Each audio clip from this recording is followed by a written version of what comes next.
I looked at my son. Bennett held the small bottle and tilted it slightly. I smiled at him, my heart overflowing with emotion.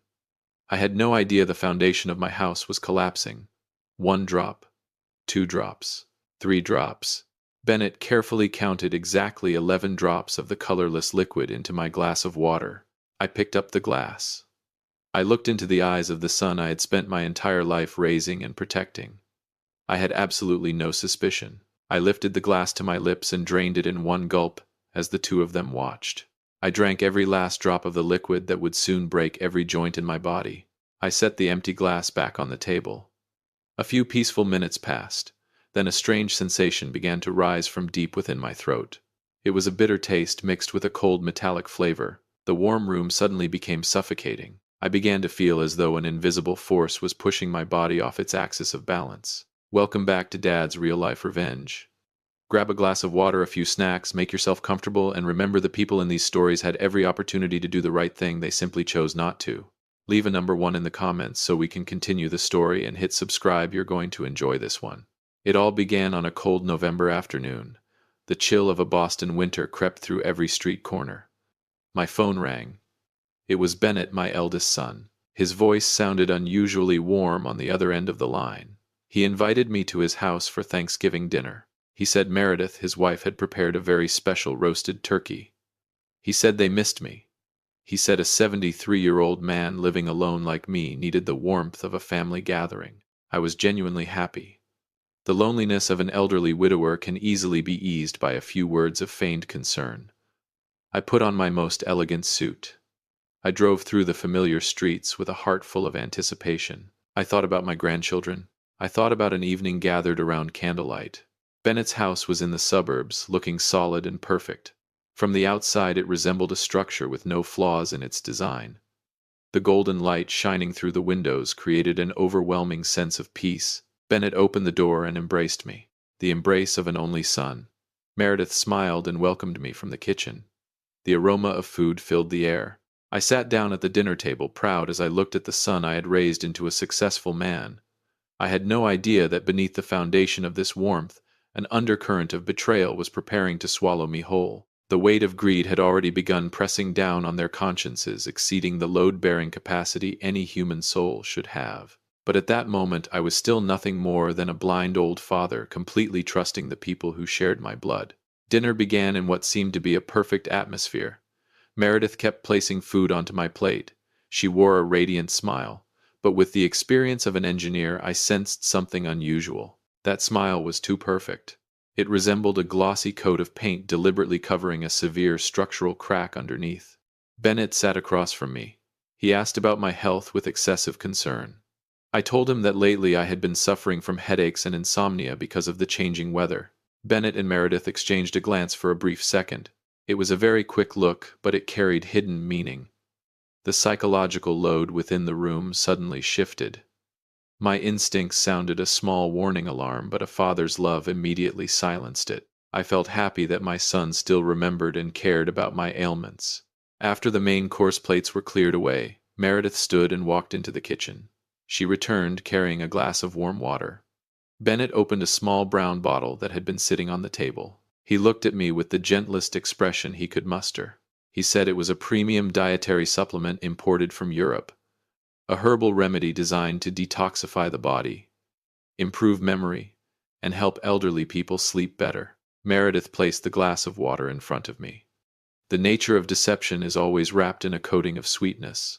She urged me to drink it immediately while the water was still warm, so the supplement would work at its best. Their eagerness resembled a scaffold system, straining to support an enormous lie. But because of my happiness, because I trusted my son's concern for me, I drank every drop. Strange sensations immediately began appearing throughout my body. The metallic taste in my mouth grew stronger and stronger.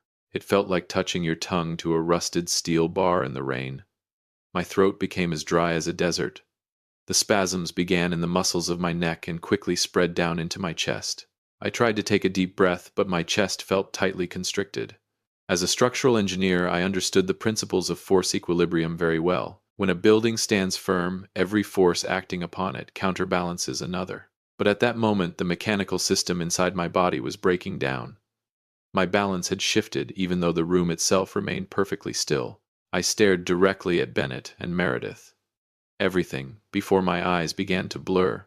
The straight lines of the wooden cabinet, the edges of the dining table, and the window frame suddenly warped into grotesque curves. I blinked repeatedly, trying to bring everything back into focus. But it was useless. Gravity seemed to be pulling me forcefully to one side. Meredith asked if I was all right in a voice filled with concern. Yet her eyes remained remarkably calm. The contrast sent a chill through me. I tried to move my arm to support my head. My shoulder joint felt as though it were filled with hardened cement. I realized that the signals traveling from my brain to my muscles were delayed by a few beats. It was like a blueprint suffering from a catastrophic error at the very first stage of data entry. Bennett rose from his chair and came to my side. He placed a hand on my shoulder. A touch that should have brought comfort now felt as cold as ice. He told me the herbal supplement was beginning to work, flushing toxins from my body. He advised me to close my eyes and rest right where I was. My reason began fighting desperately against the exhaustion closing in around me. This was not ordinary drowsiness caused by old age. This was a deliberate assault on my nervous system. An abnormal load was intentionally forcing the entire structure of my body into surrender. I felt like an aging building enduring a violent earthquake without any preparation whatsoever. I tried to regain my clarity by focusing on the smallest details in the room. I noticed a wall clock. Its ticking echoed in my ears like the rhythmic strikes of a hammer. Time itself seemed to be slowing down. My confusion transformed into overwhelming fear when I saw a faint smile appear on Bennett's lips. The thirst reached an unbearable peak. My insides felt as though they were being scorched by those 11 drops of liquid. I needed water. I needed something pure to wash away the poisonous taste. I gripped the edge of the table and used every ounce of strength I had to stand. My legs buckled immediately. I had to cling to the wall to keep from collapsing. I stammered that I wanted to go to the bathroom and splash water on my face. Bennett started to follow me, but I waved him away. I needed to escape their watchful eyes, if only for a few minutes. I staggered down the dark hallway. Every step felt like laying a foundation on sinking ground. I did not go into the bathroom. Instead, I turned into the empty kitchen in search of a glass of water. But it was there, while trembling as I searched for a clean cup, that my eyes accidentally landed on a strange object tucked deep inside the corner of a half-open kitchen cabinet. In the dark corner behind the foul-smelling trash can, a small piece of silver foil reflected the flickering kitchen light. I dropped to my knees on the ice-cold tile floor. My 73-year-old hands trembled violently as I picked it up. It was a partially torn blister pack. The name of the drug was printed in cold black letters, scopolamine. My mind felt as though it had been struck by a sledgehammer. As an engineer, I have always searched for answers based on tangible facts. I immediately pulled my phone from my jacket pocket. My fingers frantically tapped across the screen, searching for information about the drug. Each line of text that appeared felt like a crack tearing through every shred of trust I still had left. Scopolamine, also known as the devil's breath, a substance capable of destroying a person's will. It causes temporary memory loss. It can create symptoms that mimic dementia in elderly people. Users may fall into a compliant state, obeying the commands of others without question. My heart pounded so violently it felt ready to burst from my chest. Hot blood rushed to my head, making my ears ring. Bennett's 11 drops of detoxifying supplement were actually a dose designed to cloud my mind. He did not want to kill me immediately. He wanted to turn me into a fool. He wanted to destroy the logical mind that I had always taken pride in. The pain of betrayal rose into my throat like a chokehold. The son I had once held in my arms. The son for whom I had invested the largest sums of money so he could build the successful career he enjoyed today. Now he was using a dangerous chemical to bore through the last defensive system his father possessed. Their cruelty exceeded every load limit a human being should ever have to endure. I heard soft footsteps coming from the hallway. Meredith was walking toward the kitchen. I quickly slipped the blister pack into my pocket, turned off my phone screen, and leaned against the sink. I grabbed a glass and filled it with water to the brim, pretending I had just finished drinking it. Meredith stepped into the kitchen, her eyes sweeping quickly across the room. In a syrupy voice, she asked why I had been in there so long. I forced the muscles in my face to relax. I rubbed my eyes and pretended to look confused, like a man beginning to lose his awareness. I mumbled a few meaningless words about forgetting where the bathroom was. A cold calmness began to settle over my mind. The fear had vanished, replaced by the terrifying clarity of an engineer standing before a structure on the verge of collapse. I had to return to the dining table. I had to face those two criminals and discover how large the blueprint of their crime truly was. I leaned on Meredith's arm as she helped me back to the dining room. The moment Bennett saw me, he stood with a satisfied smile. He pulled out my chair and guided me into it, but as soon as I settled into my seat and glanced toward the blue folder tucked beneath his open laptop, I realized this conspiracy involved far more than a few bottles of drugs. I sat back down in the wooden chair at the head of the dining table. My mind was still buzzing from the effects of the scopolamine, but the adrenaline surging through my bloodstream had given me just enough clarity to stay alert. I began playing the role of a confused old man. I let my shoulders slump. I deliberately allowed my eyes to become vacant, staring blankly into empty space. Bennett and Meredith watched me closely. Their sense of triumph showed in every small gesture. Bennett pushed his laptop aside. He opened the blue folder I had noticed earlier. The part of me that had spent a lifetime finding flaws in structural designs sprang into action. I glanced quickly at the words printed across the cover page. It was a legal guardianship agreement and a full asset transfer document. So this was the true load they intended to place upon my life. They did not merely want control of my mind. They wanted to swallow the entire $4 million estate I had spent a lifetime building. This house, my savings accounts, and every one of my investment funds, everything had already been mapped out along a path leading directly into Bennett's name. Bennett leaned forward. He took hold of my hand, which was pretending to tremble. His voice dropped into a whisper that sounded like the sweet temptation of a devil. He told me I had become very forgetful lately. He reminded me about the time I supposedly forgot to turn off the gas stove the previous week. It was an outright lie. But at that moment he was trying to transform that lie into a solid architectural truth within my mind. He said he had already prepared a few documents to help manage my assets and protect me from unnecessary complications. Meredith uncapped a pen and placed it into my hand. She pointed toward the blank signature line at the bottom of the document. Their coordination was as smooth as two gears inside a crushing machine. They believed I had fallen completely into their trap. They believed those 11 drops of poison had shattered the last defensive capability of a 73-year-old engineer. I held the pen. At that moment, it felt heavier than a steel beam. The rage inside me swelled until it nearly choked me. I wanted to leap to my feet. I wanted to throw the glass of water directly into my son's face. But I knew I could not. Physically, I was at a disadvantage. If I revealed my hand now, they might resort to even harsher measures. A structure that hopes to withstand a storm must have a foundation flexible enough to absorb the impact. I needed patience. I needed more evidence. I deliberately dropped the pen onto the floor. I mumbled a few incoherent words about being tired and wanting to sleep immediately. I told Bennett that I would sign the papers tomorrow when my mind was clearer. A flash of disappointment mixed with suspicion crossed his eyes. But seeing my unsteady posture and pale face, he finally closed the folder.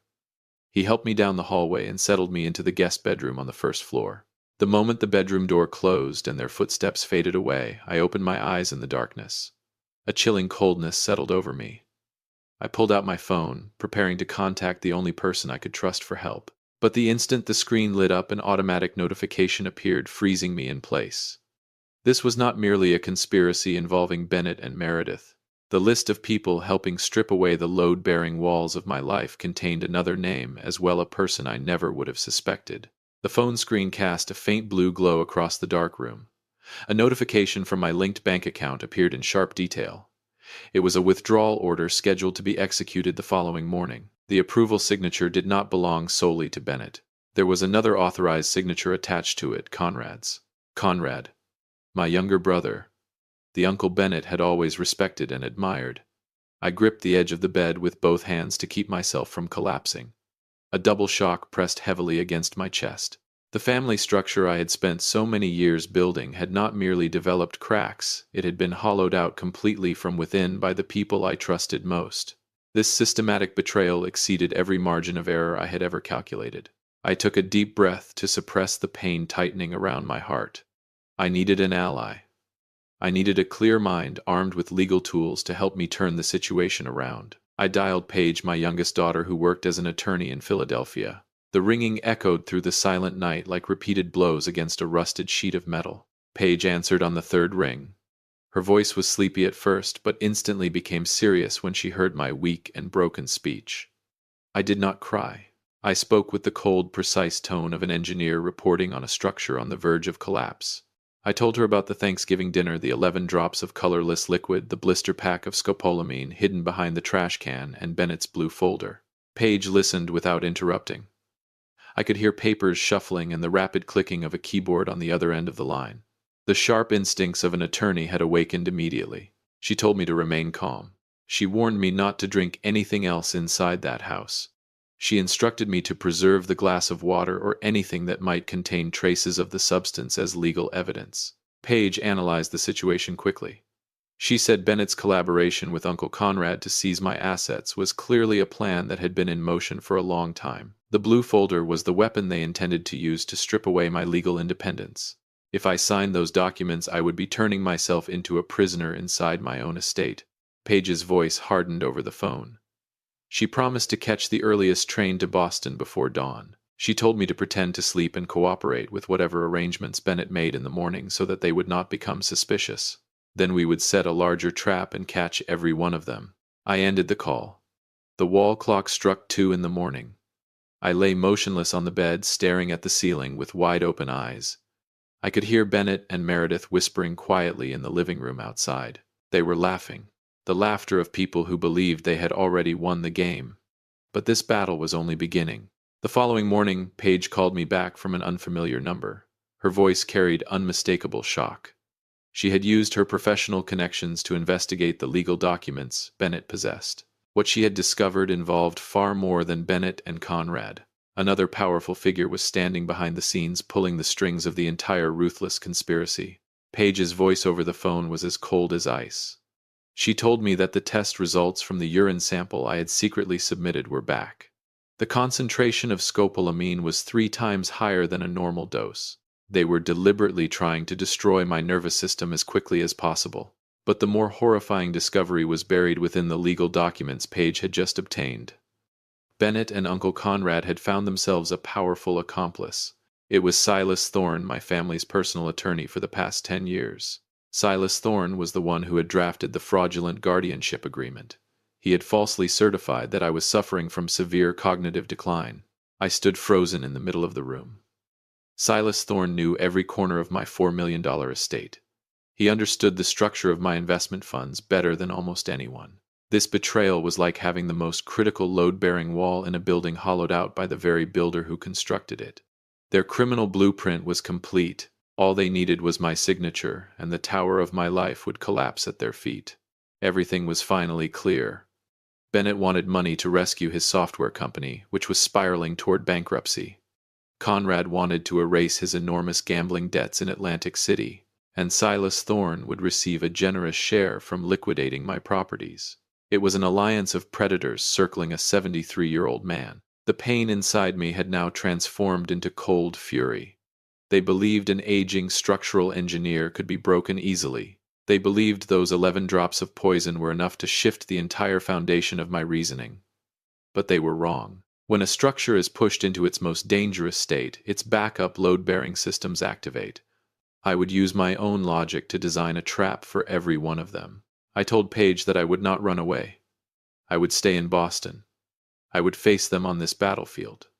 Paige agreed and immediately began preparing the necessary legal procedures with county law enforcement. The counterattack plan was set in motion. Every detail had to be accurate down to the millimeter. If you've made it this far, then this story has probably kept your attention. Please do us a quick favor, like and subscribe. Leave a number 5 in the comments so I know you've stayed with the story this long, and tell me what you think the final outcome will be to see if your prediction is correct. Many people watch without doing that, but it costs you nothing and means a great deal to us. I stepped out of the bedroom wearing a calm expression. I looked at Bennett and Meredith sitting at the dining table. I gave them a harmless, absent-minded smile and told Bennett that I had thought everything through. I said I wanted to hold a full family gathering on December 16th to formally hand over my will and transfer management of my assets. Bennett's eyes lit up instantly. He immediately called Uncle Conrad and attorney Silas Thorne. They had no idea that December 16th would not be the day they received $4 million. It would be the day the domino effect of their punishment began. To prepare for December 16th, I needed irrefutable evidence, proof that could not be broken apart by any legal loophole. 2 days after the Thanksgiving dinner, I secretly met with Dr. Allister. He was one of Boston's leading experts in neurology. I underwent an independent cognitive assessment that lasted 3 hours. I answered every logic question. I performed complex structural calculations right in front of him. The results of my blood tests were also documented. They showed that the concentration of scopolamine in my body was steadily decreasing. Dr. Allister signed the final report. Gideon Vance was fully alert and mentally competent. This document became the reinforced concrete support beam that would allow me to withstand every false accusation from the corrupt attorney Silas Thorne. Time passed quickly until December 16th arrived. At exactly 10 o'clock in the morning, my home on Newbury Street welcomed several special guests. Bennett and Meredith arrived first. They carried a basket of fruit and wore their usual artificial smiles. Next came Conrad, my own younger brother. Finally, Silas Thorne arrived carrying a polished leather briefcase that contained the fateful contract. They sat around my oak desk. The atmosphere in the room was suffocatingly tense. The tension hid beneath layers of false pleasantries and polite inquiries. I glanced at the three traitors. The weight of their greed was pushing them directly into a trap that an old engineer had already prepared. Silas Thorne cleared his throat. He removed the blue folder and placed it on the desk. In a professional tone, he explained that because of my declining health, transferring guardianship authority to Bennett and Conrad was the most appropriate solution. Bennett pushed a fountain pen toward me. His hand trembled slightly. Not from fear, but from excitement at being so close to a $4 million fortune. I picked up the pen. I looked directly into Bennett's eyes. The room became so quiet that Meredith's anxious breathing could be heard. Outside the window, heavy snow had begun to fall. I knew that behind the large wardrobe inside my office, 2 county police officers had already been positioned by Page, along with professional recording equipment. Beneath the desk, my phone was connected to a live call with Page. I lowered the pen toward the signature line. Bennett leaned forward, unable to take his eyes off the tip of the pen. Just 1 more millimeter and their performance would reach its finale. But the instant the pen touched the paper, I suddenly stopped. I looked up, stared directly at Silas Thorne, and asked a single question. The smiles on the faces of all 3 people sitting across from me vanished instantly. I asked him which page contained the supplemental clause regarding the liquidation of the Back Bay properties. The attorney's face changed color for a split second. He had never expected an old man who was supposedly suffering from cognitive decline to ask such a precise question. Bennett immediately jumped in to answer for him. He told me I did not need to concern myself with such minor details. He urged me to sign quickly so we could all go to lunch. His impatience revealed the largest crack yet in the structure of their deception. I smiled the cold smile of an engineer who had just discovered the failure point of a building. I set the pen down on the desk. The small sound echoed through the room like thunder. I looked directly at the 3 people sitting across from me. Then I told them that I would not be signing anything. Conrad shot to his feet. He slammed his hand on the desk and shouted that I had lost my mind, that I needed to be committed to a psychiatric institution immediately. Silas Thorne rose as well, using legal threats in an attempt to intimidate me. At that exact moment, the large wardrobe door burst open. 2 police officers stepped out, holding recording equipment. Simultaneously, the office door swung wide open. Page entered carrying a thick stack of documents. Her arrival was like a massive steel beam crashing down and shattering the entire tower of lies they had spent so long constructing. Page threw the file onto the desk. Inside was Dr. Allister's independent cognitive evaluation. There were blood test results showing the presence of scopolamine. Most important of all, there was a recording of the entire conversation that had just taken place, along with testimony from a real estate broker whom Page had tracked down. The moment Bennett saw the officers, every trace of color drained from his face. He collapsed into the wooden chair. Meredith stood beside him, trembling violently, no longer able to maintain her usual appearance of elegance and control.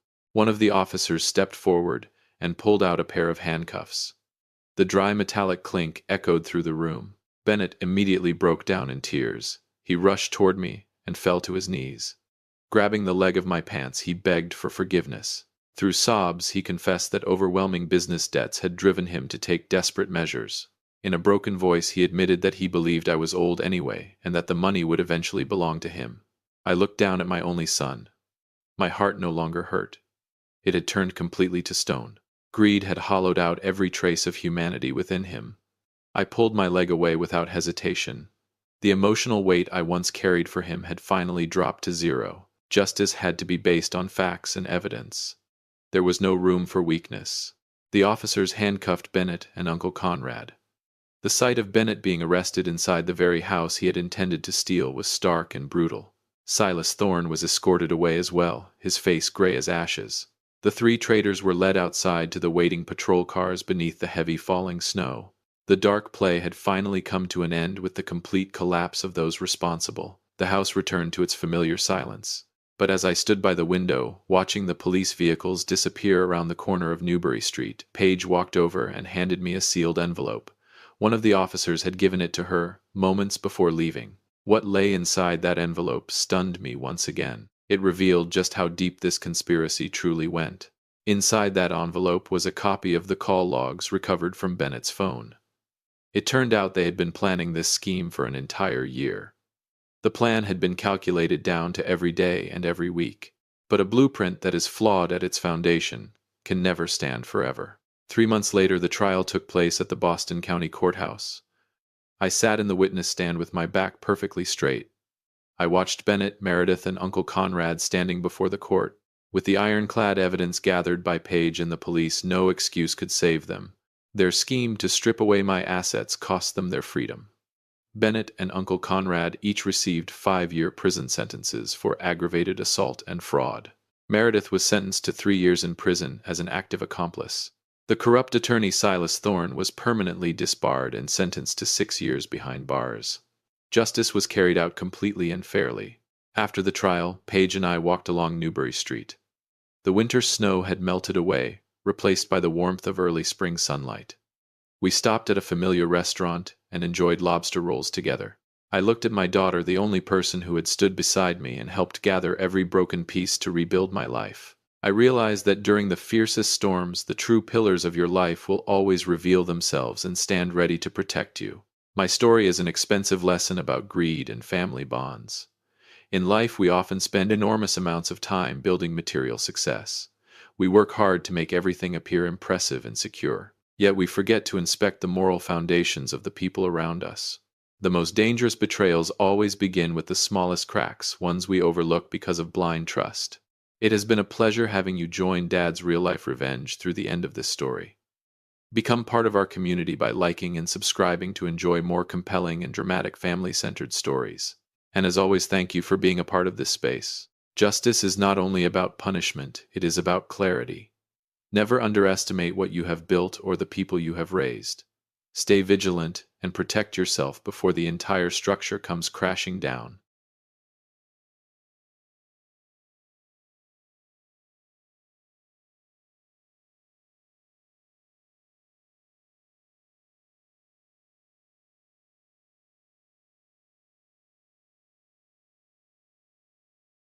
At 75, the last thing I expected on a Friday night in December was the Cincinnati wind, slicing through my coat like it held a personal grudge against me.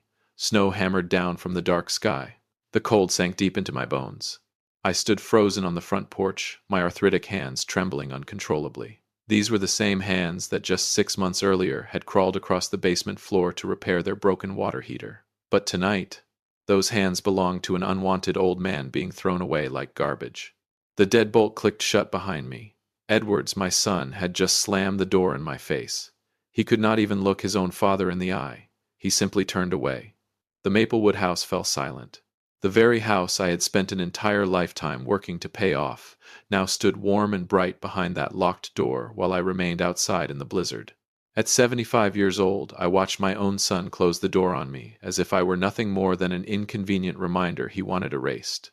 What he did not know was this: that door closing would become the greatest blessing of my life. Welcome back to Dad's Revenge Real Life. Grab a drink, some snacks, get comfortable, and remember this: the people in these stories always had the chance to do the right thing. They simply chose otherwise. Leave a comment, subscribe to the channel, and stay with me until the end because this story delivers a satisfaction you will never forget. Through the narrow glass panel beside the door, I could still see the warm glow of the living room. Hazel, my daughter-in-law, stood there with her arms crossed and a smug smile curling across her face. She looked victorious.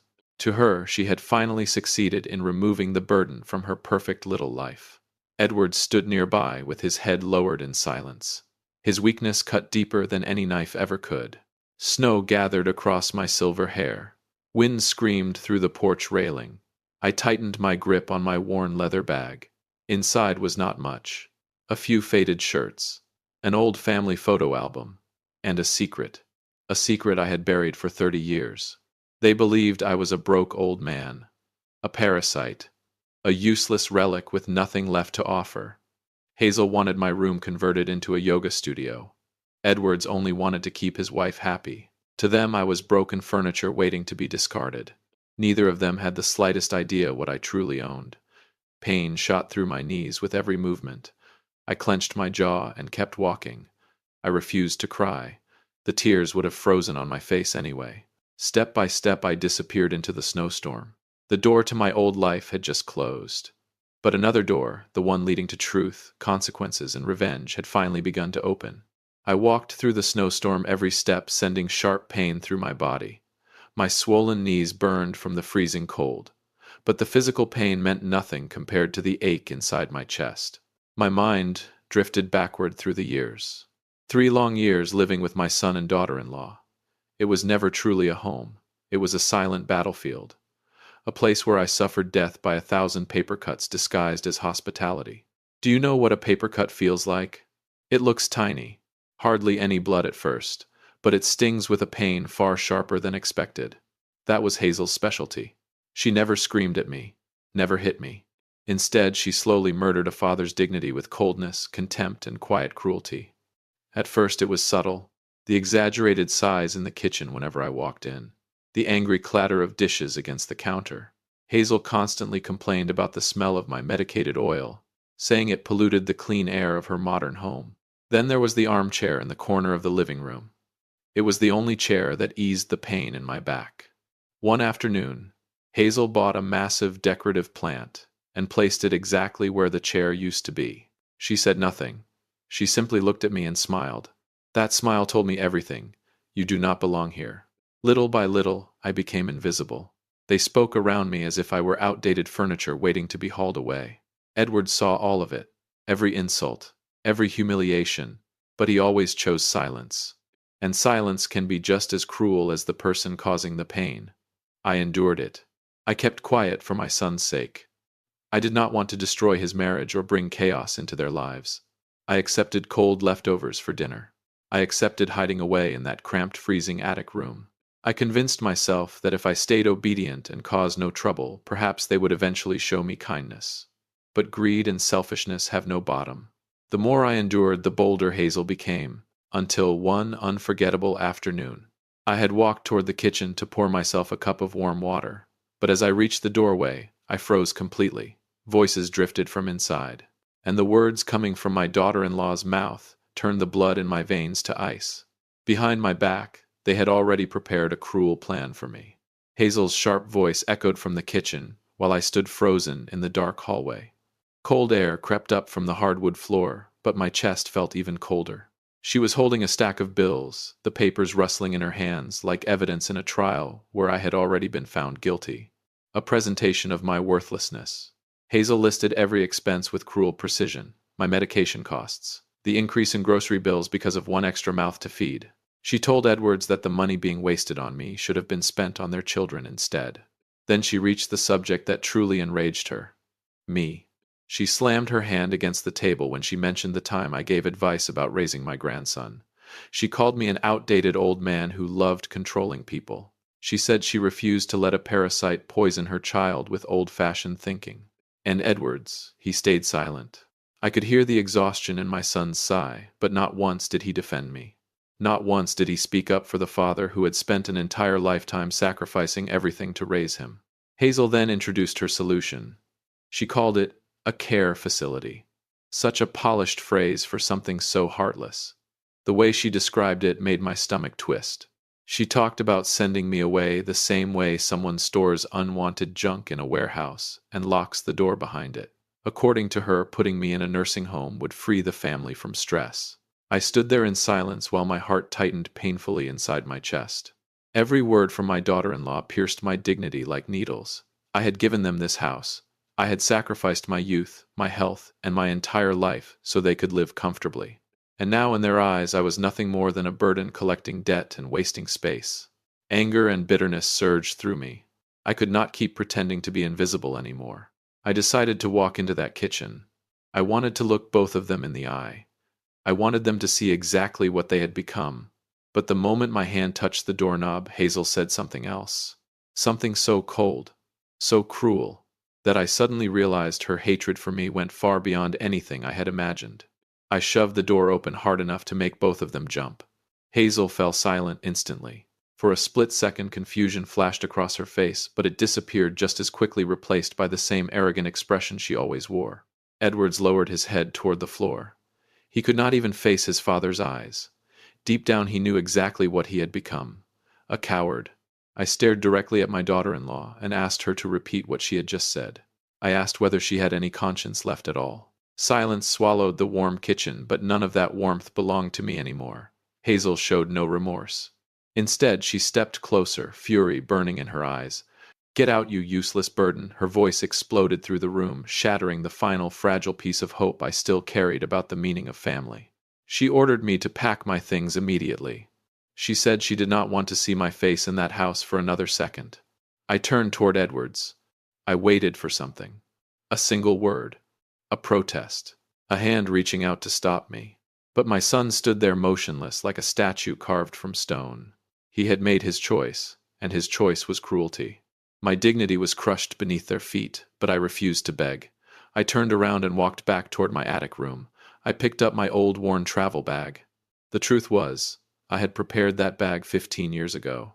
Ever since my wife died, I had known this day might come someday. I knew how quickly human hearts could change. I stepped out of the attic for the final time and walked through the living room. No one stopped me. No one followed. I opened the front door and stepped directly into the raging snowstorm. The wooden door slammed shut behind me. At 75 years old, I officially became homeless. Snow buried my footprints almost immediately as I wandered through the frozen streets with nowhere to go. But beneath the pain, beneath the humiliation and heartbreak, something else had already begun growing inside me. A plan. They believed they had finally removed a burden from their lives. What they did not realize was this: they had just activated a ticking time bomb. And when it exploded, the peaceful little world they had built on greed and betrayal would collapse right in front of them. Snow fell harder with every passing minute. The small town disappeared beneath the freezing darkness. I kept walking through the storm, each step feeling like punishment. My knees had swollen badly, and pain tightened through my body with every breath I took. The Cincinnati wind roared in my ears, as if it were mocking the misery of an old man abandoned by his own son. I could not keep going. My entire body trembled violently from the cold. Snowflakes clung to my eyelashes, blurring my vision until the world became nothing but white shadows and streetlights. Finally, my legs gave out beside an old car parked along the curb. I collapsed into the snow. The freezing steel brushed against my skin, but it still was not as cold as the human heart. I leaned against the tire and stared at my frail hands. Hands hardened by a lifetime of labor. Hands that had built a future for a son who now treated me like garbage. Growing old does not destroy a person through great tragedies. It destroys them through countless small humiliations. I had survived losing my beloved wife. I had survived losing my health. But what finally broke me was the cruelty of the people I once called family. They treated me like I was invisible. They threw me into a snowstorm like a bag of trash, convinced I would quietly die somewhere forgotten and alone. They believed I had nothing left. That part made me almost laugh. Slowly, with trembling fingers, I reached into my coat pocket and pulled out an old flip phone. The screen glowed weakly in the darkness. I searched through the contacts until I found a number I had not called in years. A man from my past. The only person who truly knew who I was. I pressed the call button. The ringtone echoed softly through the silent street before someone answered. "Hello." The familiar voice sent warmth through my frozen chest. I fought to keep my own voice steady as I spoke. I was calling Officer Ramirez, and I told him I needed help. Ramirez recognized my voice immediately. His tone changed instantly. He ordered me to stay where I was, and promised he was coming right away. The call ended. I closed my eyes as exhaustion dragged at my body. My strength was fading fast, but inside me a spark had finally ignited. Officer Ramirez was coming, and with his arrival a secret buried for decades was about to rise to the surface.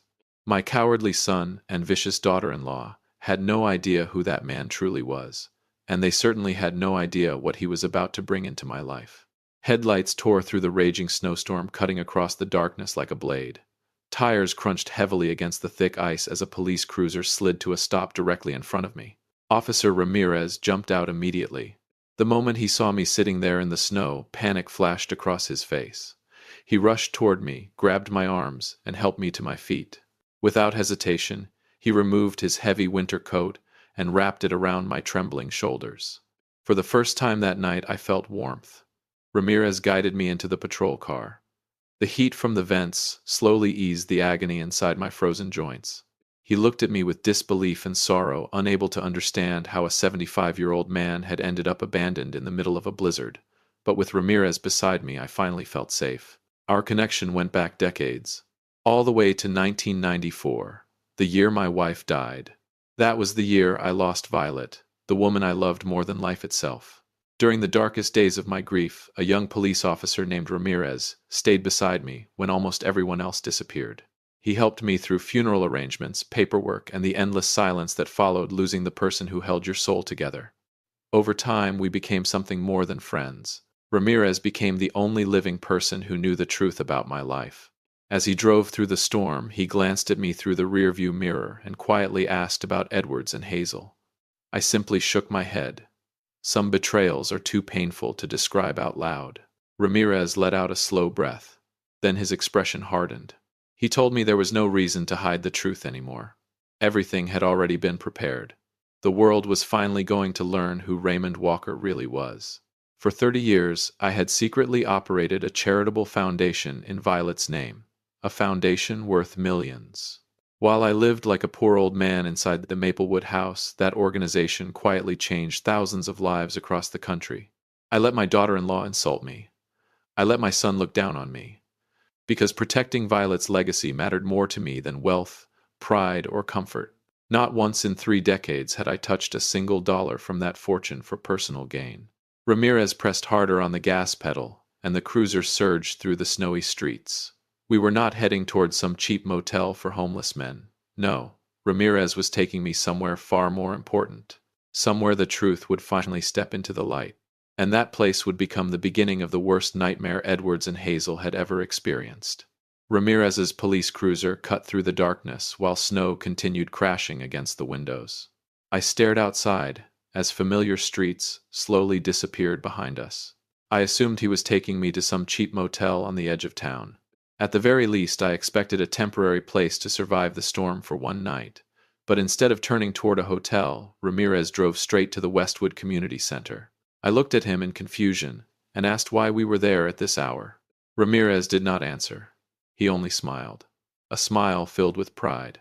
The cruiser slowly rolled through the gates of the center, and the moment we entered the parking lot, my heart nearly stopped. I could not believe what I was seeing.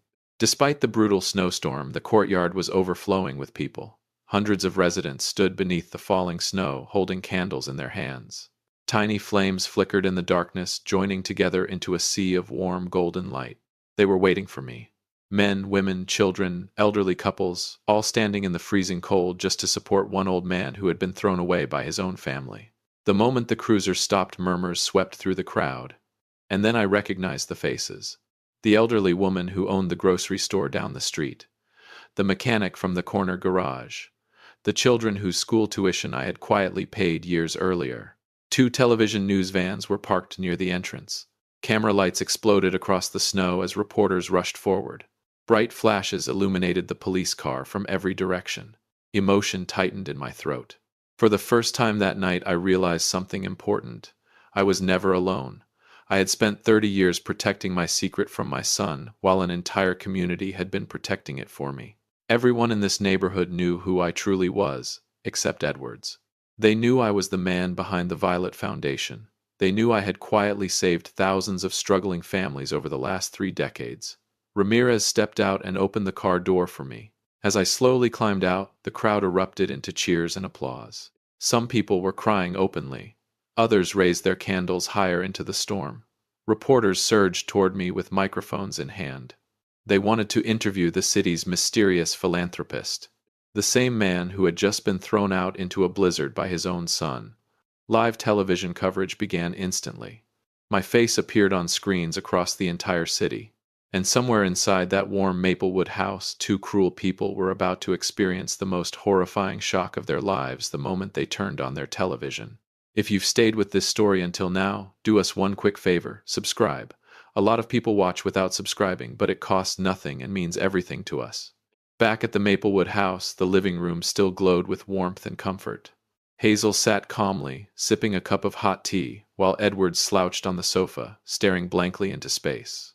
He tried to avoid his own conscience by pretending not to think at all. The large television mounted on the wall played the late-night news.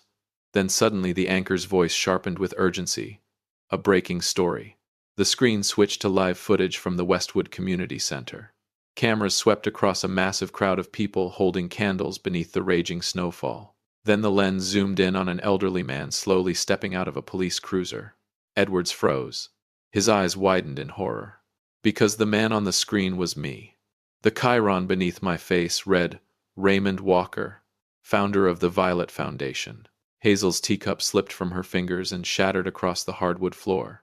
The woman who had called me a useless burden was now watching the 11 o'clock news, discover that the burden had secretly funded half the city for 3 decades. Shock quickly turned into terror. Edwards stared at the television, like he had seen a ghost rise from the grave. The news anchor continued speaking, revealing details about the Violet Foundation, a charitable organization worth tens of millions of dollars. They talked about scholarships, shelters, food programs, medical aid, and countless community projects funded quietly over the years. Then came the final blow. The foundation's owner also possessed multiple properties across the city. And that owner was the old man they had thrown into a blizzard. Edward sprang from the couch in panic. He barely managed to throw on his coat before rushing out the front door like a madman. Snow and wind slammed into him as he ran through the streets. The storm now sounded less like weather and more like judgment. Meanwhile, at the Westwood Community Center, volunteers and residents escorted me into the brightly lit main hall. Officer Ramirez remained at my side like a shield. Reporters crowded near the entrance while cameras continued broadcasting live across the city. Then suddenly, the glass doors burst open. Edward stumbled inside, breathing hard, covered in snow from head to toe. His face was completely drained of color. The moment the crowd recognized him, whispers exploded throughout the hall. Cameras instantly turned toward the traitorous son. If you want to see the look on a son's face when he realizes his father is a millionaire, hit like and leave a comment saying justice if you're holding your breath for the ending. Edward stared at me with trembling lips. He took a hesitant step closer, and for the first time in years, all his arrogance had vanished. In its place was pure fear, pure desperation. He opened his mouth to call me Dad. He even reached toward me as though he wanted to grab my sleeve and beg for forgiveness in front of millions of viewers watching live from home. But I never said a word. I looked at my own son with eyes colder than the Cincinnati winter outside. Then I turned away. Without acknowledging him, I motioned for Ramirez to open the door leading to the executive office in the back hallway. Panic flashed across Edwards's face as he hurried after me. What he did not know was this. Behind that office door waited a truth far more devastating than money. A truth connected to his dead mother's legacy. And once he learned it, his entire world would collapse forever. The executive office door closed behind us, instantly shutting out the noise of the crowd and reporters outside. Silence filled the room. Only 3 people remained inside. Me, Edwards, and Officer Ramirez. Edwards stood frozen in the center of the office, breathing heavily. Snow melted from his hair and dripped down his pale face. His frightened eyes scanned the room until they suddenly stopped on the massive portrait hanging on the far wall, his mother. Violet stood smiling in the painting, dressed in a golden gown, radiant and elegant. The portrait had been taken on our 10th wedding anniversary, back when happiness still lived inside our home. Edward stared at the painting. Then he looked at me. His knees nearly gave out beneath him. I slowly walked behind the large wooden desk. In that moment, I was no longer the broken old man hidden away in the corner of a living room. I stood tall, shoulders straight, my voice firm and commanding when I finally spoke. I never spent a single dollar of that inheritance on myself. The words hit him like a hammer. I explained everything.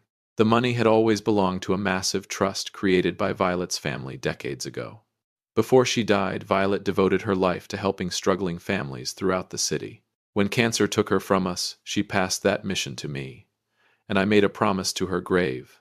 I would protect that legacy until my final breath. I looked directly into my son's eyes. Do you remember my old worn-out coat, Edwards? Do you remember Hazel complaining about grocery bills? Do you remember the attic room? My voice hardened.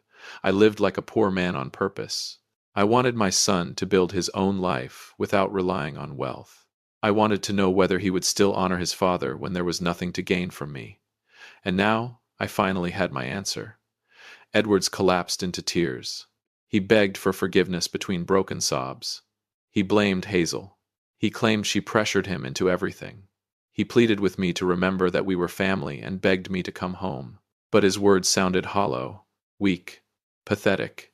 I stared at the son I had sacrificed my life to raise, and the emotional punishment unfolding before me felt far crueler than any revenge money could buy. Go ahead, I told him coldly. Call your wife. I could already imagine Hazel losing her mind back at Maplewood. By now she was probably tearing apart my attic room, searching for hidden checks, account statements, or proof of fortune. The same woman who once treated me like an unwanted animal was now desperately wishing she had shown kindness to the old man she threw into the snow. Edwards pulled out his phone with trembling hands. But before he could dial her number, I stopped him. Slowly, I reached into my coat pocket and removed a thick brown envelope. I placed it carefully on the desk between us. The moment Edwards saw the official seal from our family attorney, terror flooded his face, because he understood immediately. This envelope was not about money. It was a final judgment, and whatever waited inside would decide the ultimate punishment for their betrayal. I slid the brown envelope across the desk toward Edwards. His hands shook violently as he broke the seal. Inside was the revised will my attorney had finalized 3 weeks earlier. Every legal document had already been signed, witnessed, and filed. Edwards read the pages line by line. The color drained from his face. Then came the panic. The Maplewood house no longer belonged to him. It now belonged to the Violet Foundation. I stared directly into my son's terrified eyes and delivered the final verdict with a voice colder than the storm outside. Hazel called me a burden, I said. So I decided to give that burden to 30 families who actually need it. The property would be converted into transitional housing for struggling parents and elderly residents abandoned by their own families. They have 60 days to leave. Edwards completely collapsed. He cried openly, begging me to reconsider. He said they had nowhere else to go, but the mercy inside me had frozen to death the moment they threw me into that blizzard. I was never a burden. I was the foundation, and they had destroyed the strongest foundation their lives would ever have. I turned away from my son and walked slowly toward Violet's portrait hanging beside the office window. I stared into her warm eyes, and for the first time in many years, peace settled over my heart. Because this had never been a story about money. It was a love story. A promise that began the night my wife died and lasted for 30 years afterward. And now at last, I had fulfilled that promise. I protected her legacy, and I taught our son a lesson he would carry for the rest of his life. Behind me, Edwards quietly stumbled out of the office. He would have to return home and face Hazel's panic, rage, and desperation on his own. For the first time in their lives, they would have to survive without the silent protection I had provided all these years. Justice had arrived. Cold, fair, and unforgiving. This story is a reminder that karma is real. Children must honor and care for their parents. Never betray the people who sacrificed their lives to raise you. Because when that betrayal finally comes due, the consequences can destroy everything you built. If this lesson meant something to you, share this video and subscribe to the channel for more emotional and meaningful real-life stories. Parents may pretend to be poor to test their children's hearts, but their love and sacrifices are always immeasurable. Do not wait until you realize the value of the foundation, only to discover your entire house has already collapsed. My name is Raymond McCall, and my journey for justice ends here.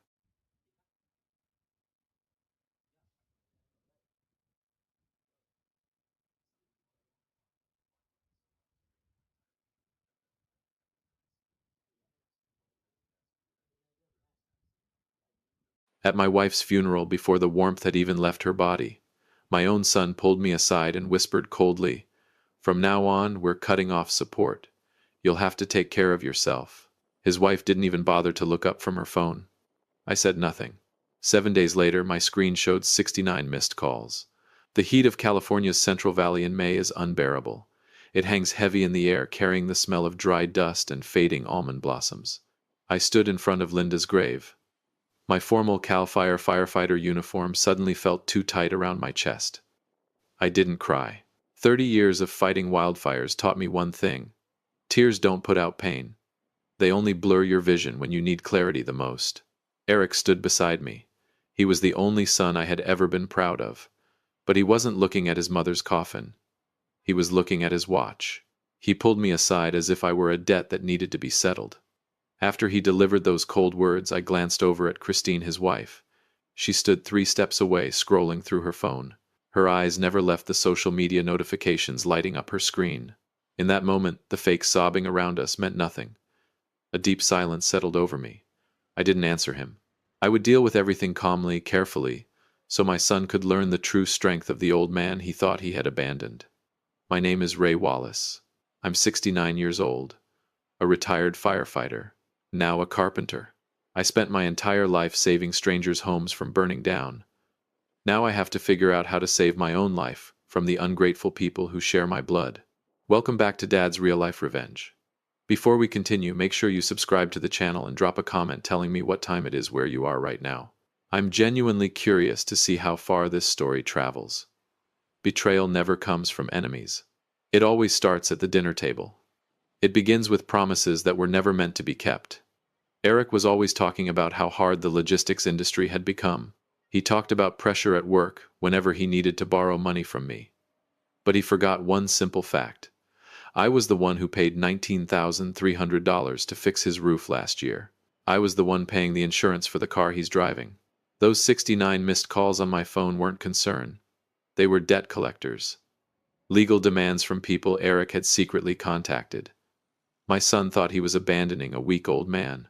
What he didn't understand was the real strength of a firefighter. As I watched the first shovelful of dirt fall onto Linda's coffin, I made a decision. I wouldn't shout. I wouldn't argue. I would do what I do best. I would build a boundary. A firebreak so strong that no child, no matter whose blood runs in their veins, could ever cross it. I sat in my woodworking shop. The smell of pine resin hung thick in the air. The lathe hummed softly, spinning idle in the background. I looked at my phone screen. The number was clear. 69 missed calls. All of them came within the 7 days since Linda passed away. Not a single call asking if I had eaten. Not one message asking if I had managed to sleep. Only bank notifications, insurance confirmations, and unfamiliar numbers from law offices handling property disputes. Eric didn't call me. He was busy calculating how much his mother's ashes were worth in dollars. Last year he told me he needed $14,500 to invest. He said it was the only opportunity he would ever get. I signed the check without hesitation. He never mentioned the money again. He lives upstairs in this house. The rent slowly dropped from $800 to $0. I stayed silent. I thought it was support. He thought it was his right. If I ever sat down and added up all the money I had spent on my son, the number would be terrifying. But it would still never matter more than the years I spent raising him and teaching him how to become a decent man. The change in a person is like the way a house foundation slowly sinks. It happens quietly. So slowly, you don't notice it until the doors stop closing properly. When I looked at Eric at the funeral, I saw a door that had completely warped. He was no longer my son. He was a stranger taking inventory of my life. I began to act immediately. I started digging through old files and documents. In one folder I found a printed browsing history from the shared computer in the living room. Eric had searched for trust dispute lawyers 2 months earlier. At that time, Linda was still fighting for her life in the intensive care unit. He had prepared for his mother's death like it was a business transaction. Anger surged through my chest, hotter than any wildfire I had ever faced. I took a deep breath. The dusty air filled with wood particles tightened in my lungs. Then I looked at the number again. $19,300 for the roof repair I had just paid for last month. Eric had told the contractor that he was the homeowner. He had deliberately put his name on the repair invoices. A careful move, designed to create the illusion of control. I turned off the lathe. Silence returned. I was no longer the weak old father they expected. I am Ray Wallace, and I know how to put out a fire from the inside. I began gathering the original documents. The house deed from 1991, transfer receipts, every piece of proof. For now I wouldn't say a single word to them. Silence is the strongest weapon a firefighter has before the water hits the flames. I looked out the window. The Central Valley was growing dark. The almond fields disappeared slowly into shadow. Eric and Christine were upstairs, laughing. They thought they had already won. What they didn't know was that I had just started building the first firebreak. This battle wouldn't be fought with shouting. It would be fought with precise numbers and legal evidence that no one could deny. Dinner tonight felt like torture. I sat at the head of the table. Eric and Christine sat across from me. They were eating the steak I had bought. Using the silverware set Linda had carefully preserved for 30 years. No one looked me in the eye. The sound of knives and forks scraping against porcelain plates rang dry and hollow. It sounded like a chisel striking rotten wood. Eric started talking about renovating his mother's room. He called it optimizing the space. He talked about repainting the walls. He talked about replacing the hardwood floor. He never once asked if I wanted to keep any memories. In his eyes, I was nothing more than an obstacle that needed to be moved. His change wasn't sudden. It had been a slow erosion. This family relationship was collapsing, like the way a house foundation slowly sinks, quietly, almost invisibly. You don't notice it right away, but one day you realize the bedroom door won't close properly anymore. Cracks begin running along the walls. That's when you know the structure is no longer safe to live in. I looked down at my hands. The scars from my years as a firefighter and the calluses from carpentry stood out clearly under the light. I built all of this. I paid $14,500 for Eric's mistake 2 years ago. I stayed silent when he ignored the debt. I thought patience would wake him up. But in carpentry, if you use rotten wood for a support beam, the entire roof will collapse on your head. Christine's cunning was even more frightening. She always measured a room before stepping into it. She knew how to use sweet words to hide her greed. She mentioned how old I was getting. She talked about how inconvenient it must be for me to climb the stairs. They were clearing a path to push me into some nursing home out in the suburbs. A current ran down my spine. It wasn't fear. It was the clarity a firefighter feels when he realizes the flames have reached the gas tank. I didn't argue. I simply took a sip of water. Cold. Clean. It helped keep my face as hard as stone. Their exploitation had reached its limit. Eric lived in my house while the rent dropped slowly, until it became zero. He used my money to fund his comfortable life. He thought I was an old tree that had run out of sap. He thought he could cut me down and split me into firewood. He was wrong. Old trees have the hardest core. I began watching them the way I watch the wind during wildfire season. I wrote everything down. Switched invoices. Whispered conversations in the kitchen. The times Eric signed my name on service documents without permission. That night I returned to the workshop. I picked up my caliper. I began measuring everything carefully. Not the wood. My patience. The foundation of this house was completely ruined. It was time for a full reconstruction. I wasn't going to repair it anymore. I was going to tear it down and build again from the ground up. Alone. I walked into the living room at 2 in the morning. The silence inside the house on Thesa Street felt artificial. I went to Eric's desk. I wasn't a thief. I was the owner inspecting my own property. I turned on the shared computer. The smell of warm electronics mixed with the scent of wood dust still clinging to my jacket. I opened the browser history. The entries appeared like deep cuts across a fine piece of timber. 2 months before Linda took her last breath, Eric had searched for trust dispute lawyers. He had been looking for ways to invalidate my inheritance rights. He had prepared for his mother's death like an investment project. My heart slowed. 52 beats per minute. That's the calm of a firefighter who sees flames crawling up onto the roof. I didn't feel heartbreak anymore, only disgust. When a piece of wood rots from the inside, you cannot save it. You cut it away to keep the rot from spreading. I gathered the original documents.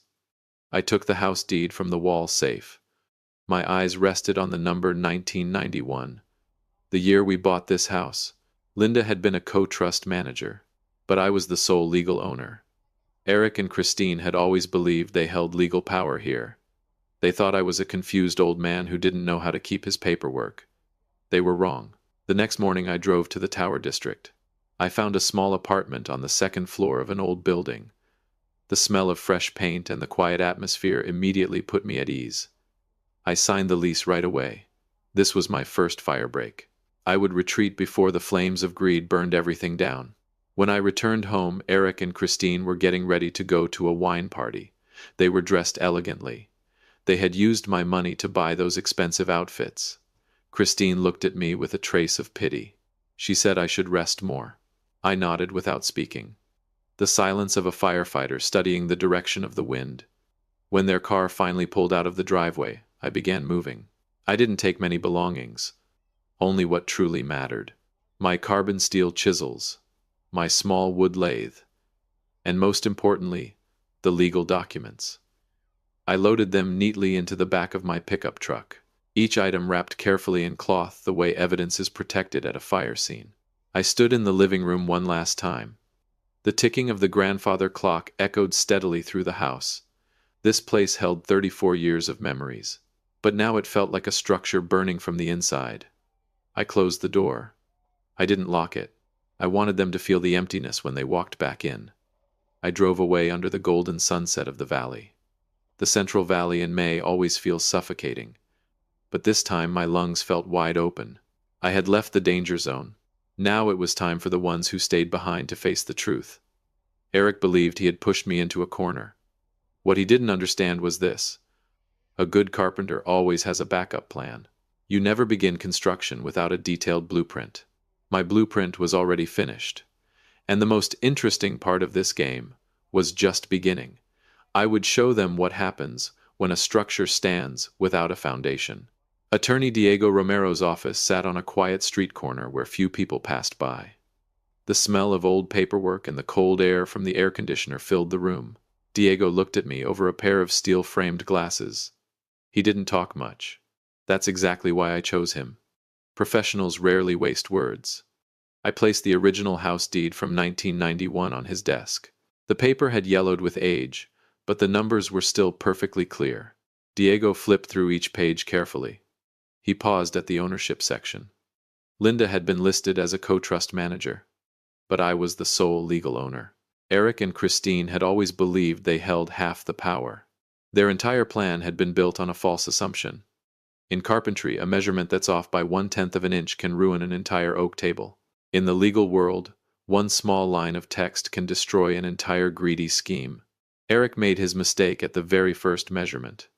I told Diego I wanted to completely restructure the trust, not revise it, erase it, and rebuild it.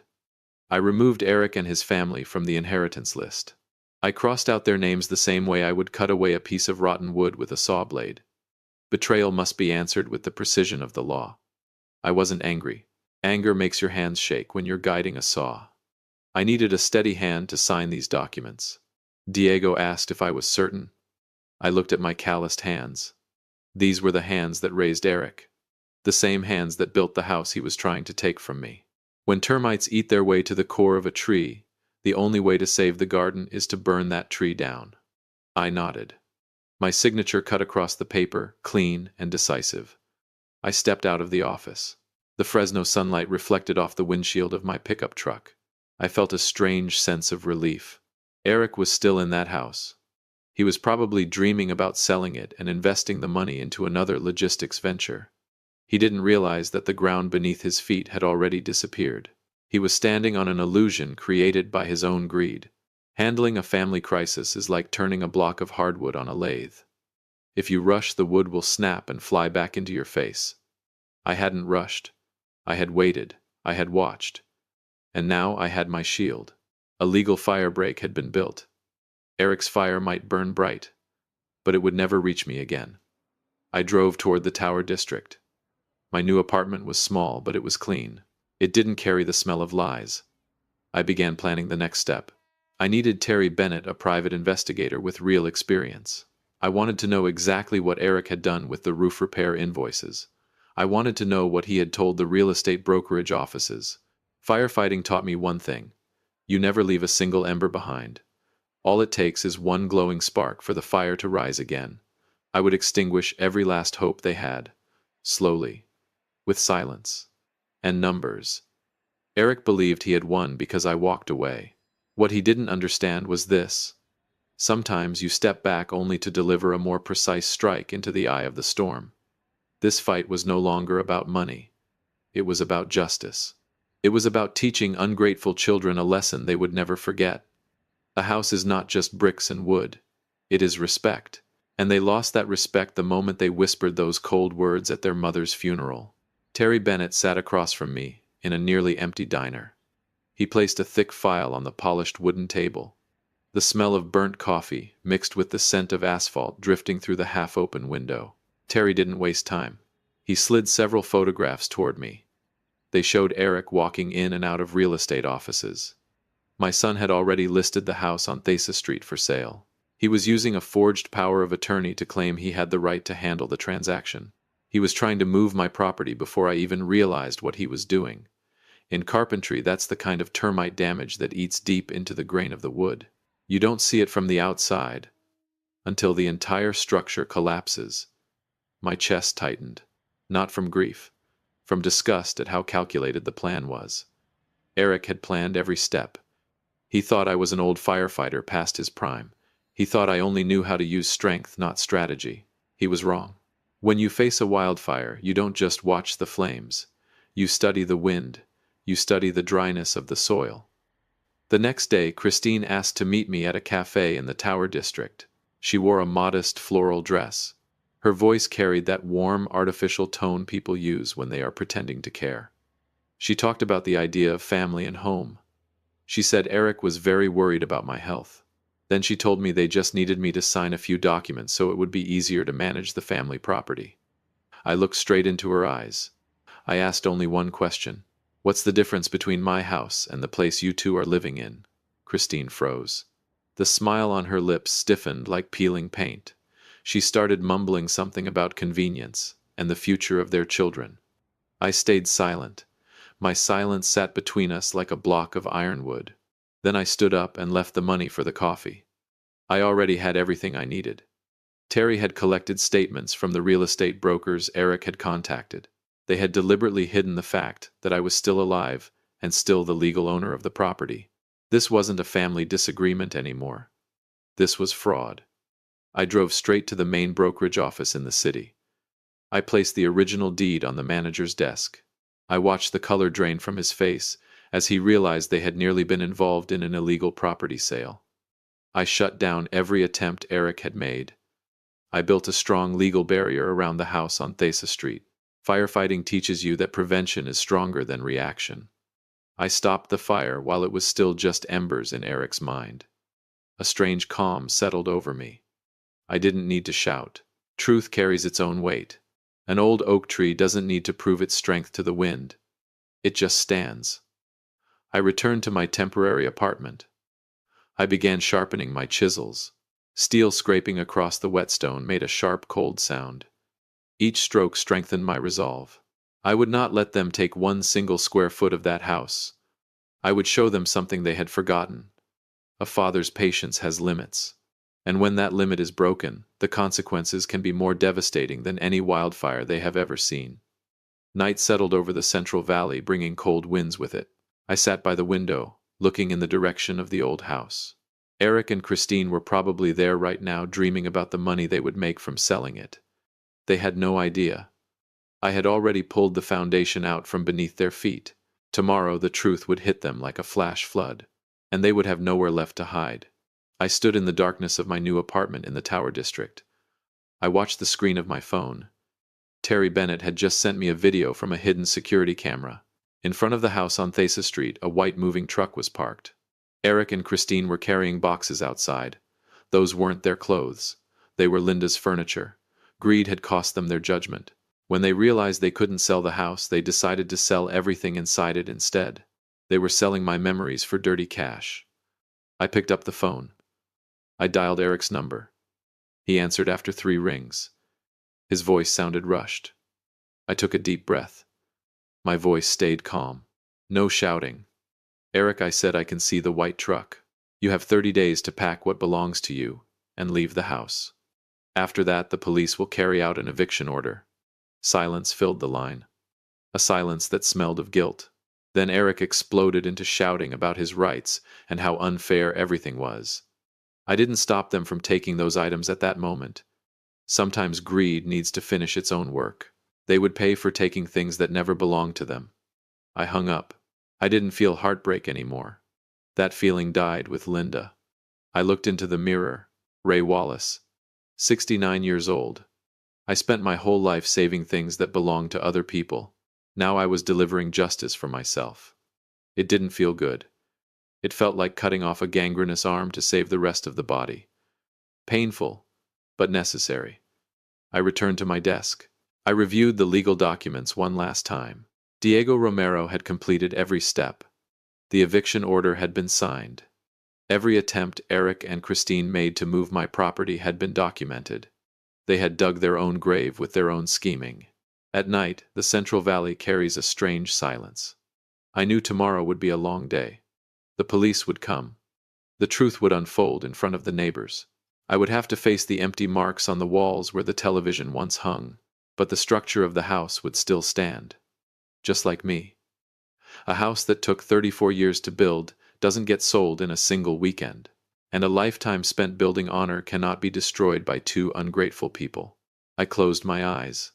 I could hear the wind moving through the almond fields. The wind was changing direction, and this time, it was blowing toward me.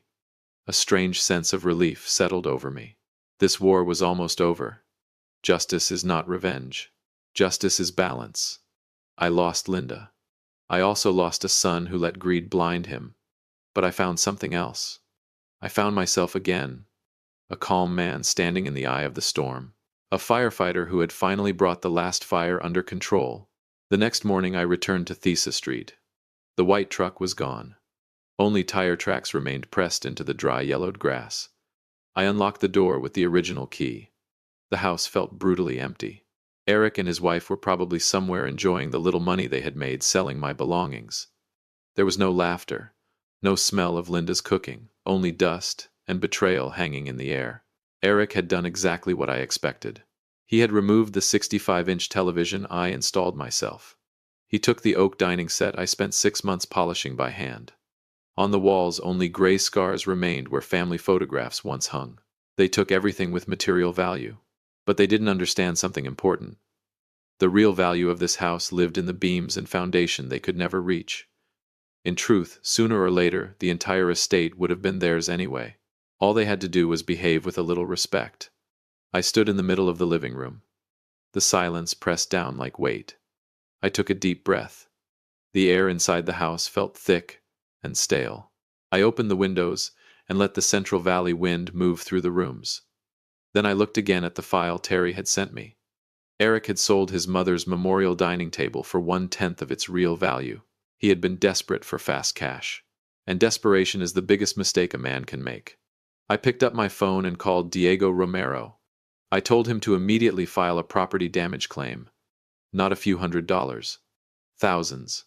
Antique furniture. Family heirlooms. Irreplaceable pieces. Eric would pay for every scratch on these wooden floors. If this story has brought you this far, please take a second to do something small that means a lot to us. Subscribe. Many people watch without doing it, and it costs you nothing, but it helps us more than you might imagine. The anger inside me had changed. It had become a cold, focused energy. I walked into my old bedroom. The bed frame had been dismantled, but in the corner of the room I noticed a small piece of wood left behind. A scrap from my workshop. I closed my hand around it. The rough grain against my palm helped keep my mind clear. Then I started photographing every corner of the room. Evidence.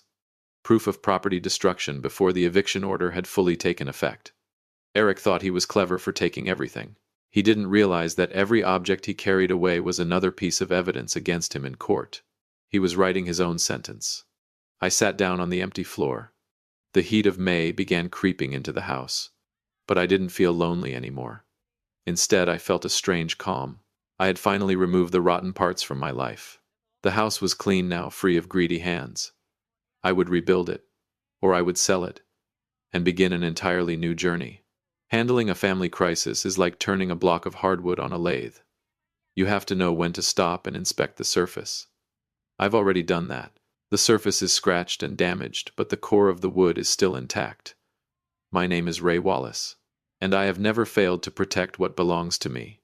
Tomorrow justice will be carried out under the authority of the law. This fire ends here. The day of the eviction was a dry, unforgiving morning. I stood on the curb across from the house on Thesa Street. 2 county deputies stood beside me. Eric stepped out the front door with a face red from anger. Christine followed behind him. She no longer looked elegant. Her hair hung loose and messy. Her eyes burned with hatred. Eric started shouting in the middle of the neighborhood. He called me a cold old man. He said I had betrayed my own blood.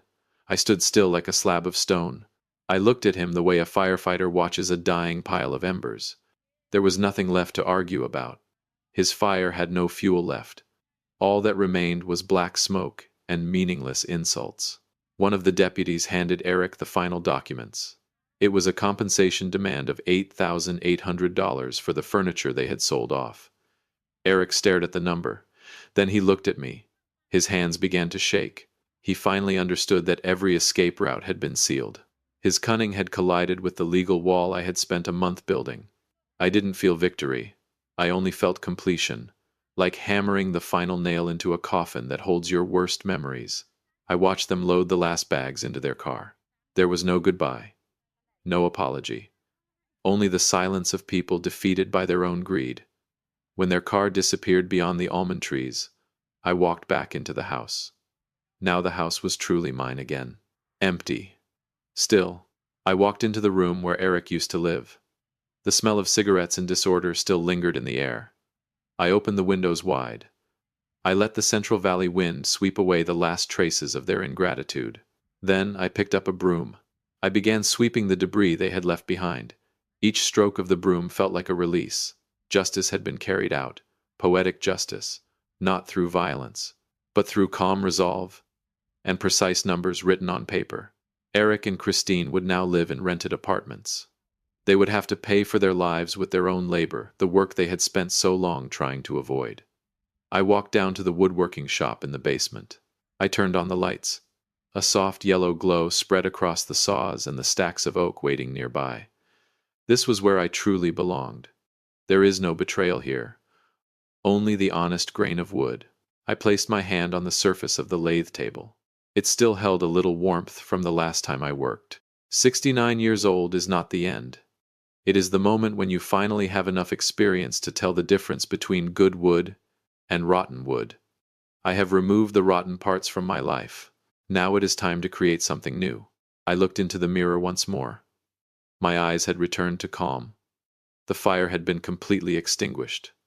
The fire break had done its job. My name is Ray Wallace, and I took my house back.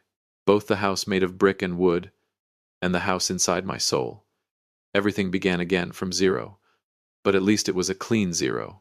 3 weeks after the eviction order was carried out, the house on Thesa Street was completely cleared.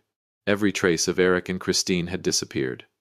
I received an envelope from Diego Romero's office. Inside was a check for $8,800. It was the compensation the court forced them to pay for the furniture they had sold off. I looked at the check. I didn't feel richer. I only felt balance. I donated the entire amount to the CAL FIRE Charity Fund. This money belongs to firefighters who were injured in the line of duty. It belongs to people who run into fire to save others, not to people willing to burn their own home down for ambition. I decided to sell the house.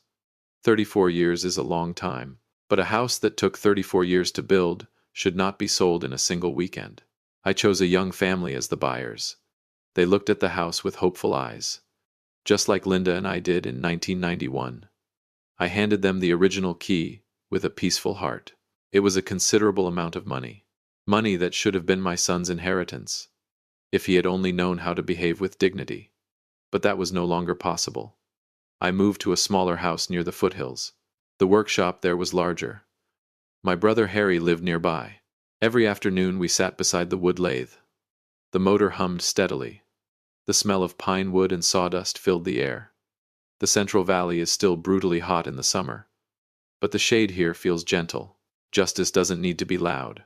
It only needs precision. I carried out justice for Linda, and I taught Eric a lesson about the foundation of honesty.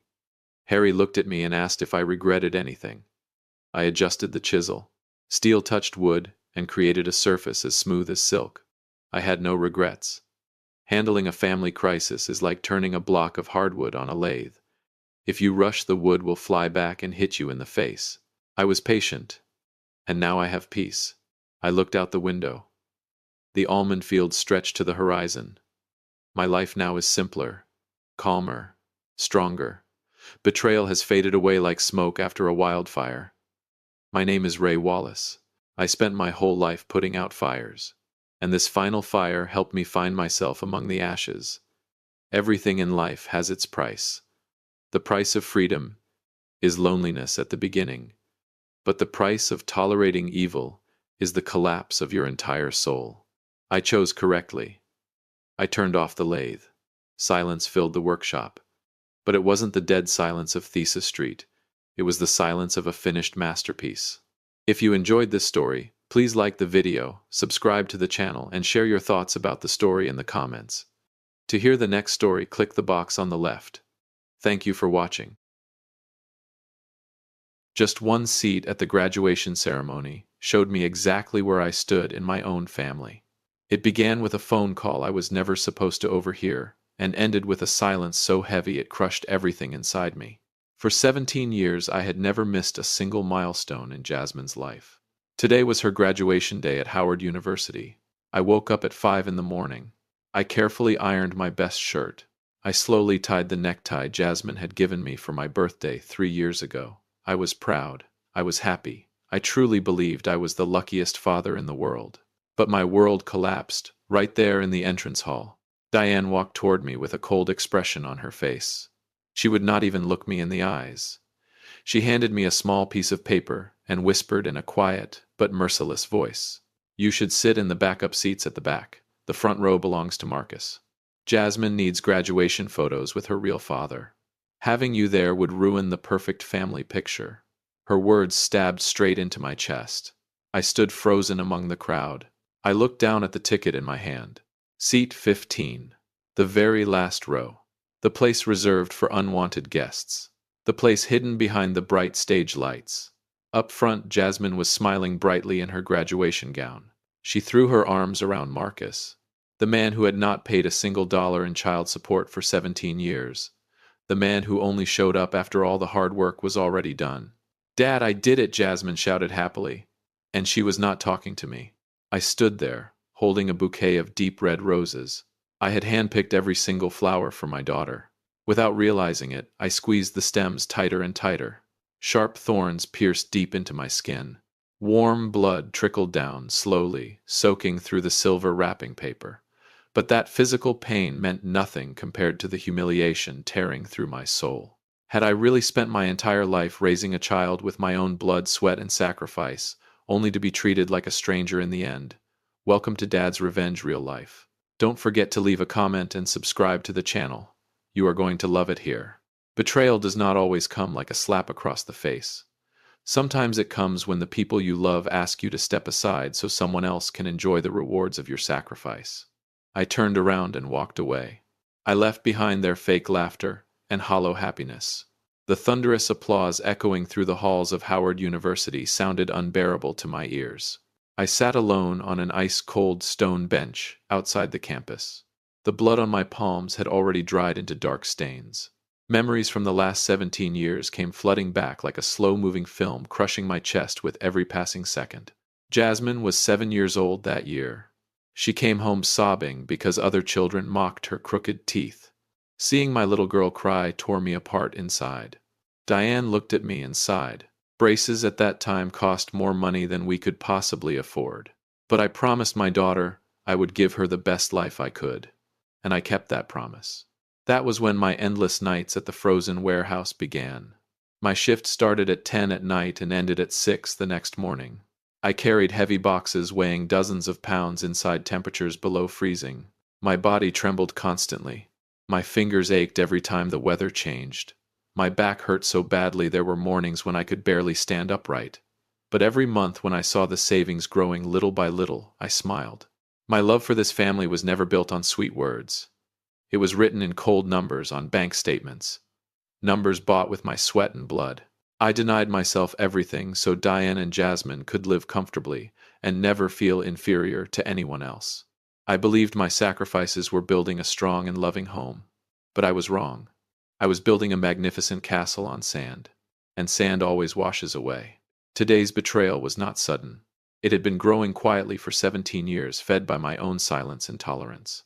They had become so used to receiving my sacrifices that they no longer saw them as sacrifices at all.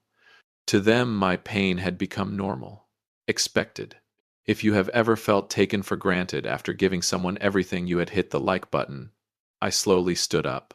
Then I threw the blood-stained bouquet of roses into a trash can beside the road. My patience had finally reached its limit. Did they really think I would continue sacrificing myself quietly in the shadows forever? No. My plan to reclaim justice began at that exact moment. The train of their perfect lives was about to crash downhill, the second the silent driver me finally let go of the wheel. I drove back to our house. My mind was completely numb, but my chest burned with rage.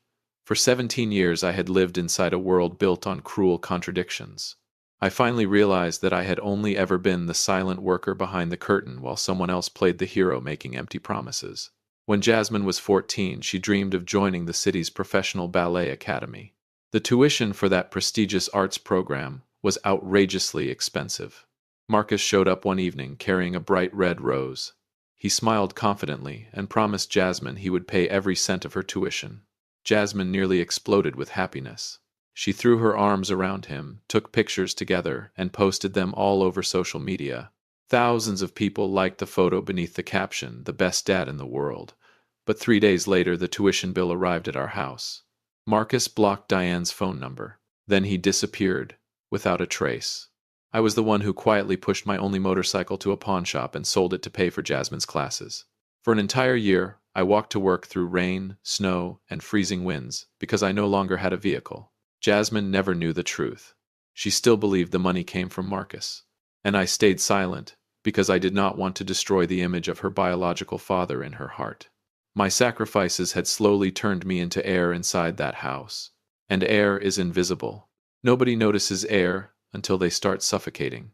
Diane and Jasmine were always dazzled by Marcus's flashy promises and fake charm. They treated my sweat, exhaustion, and money as something ordinary, something expected.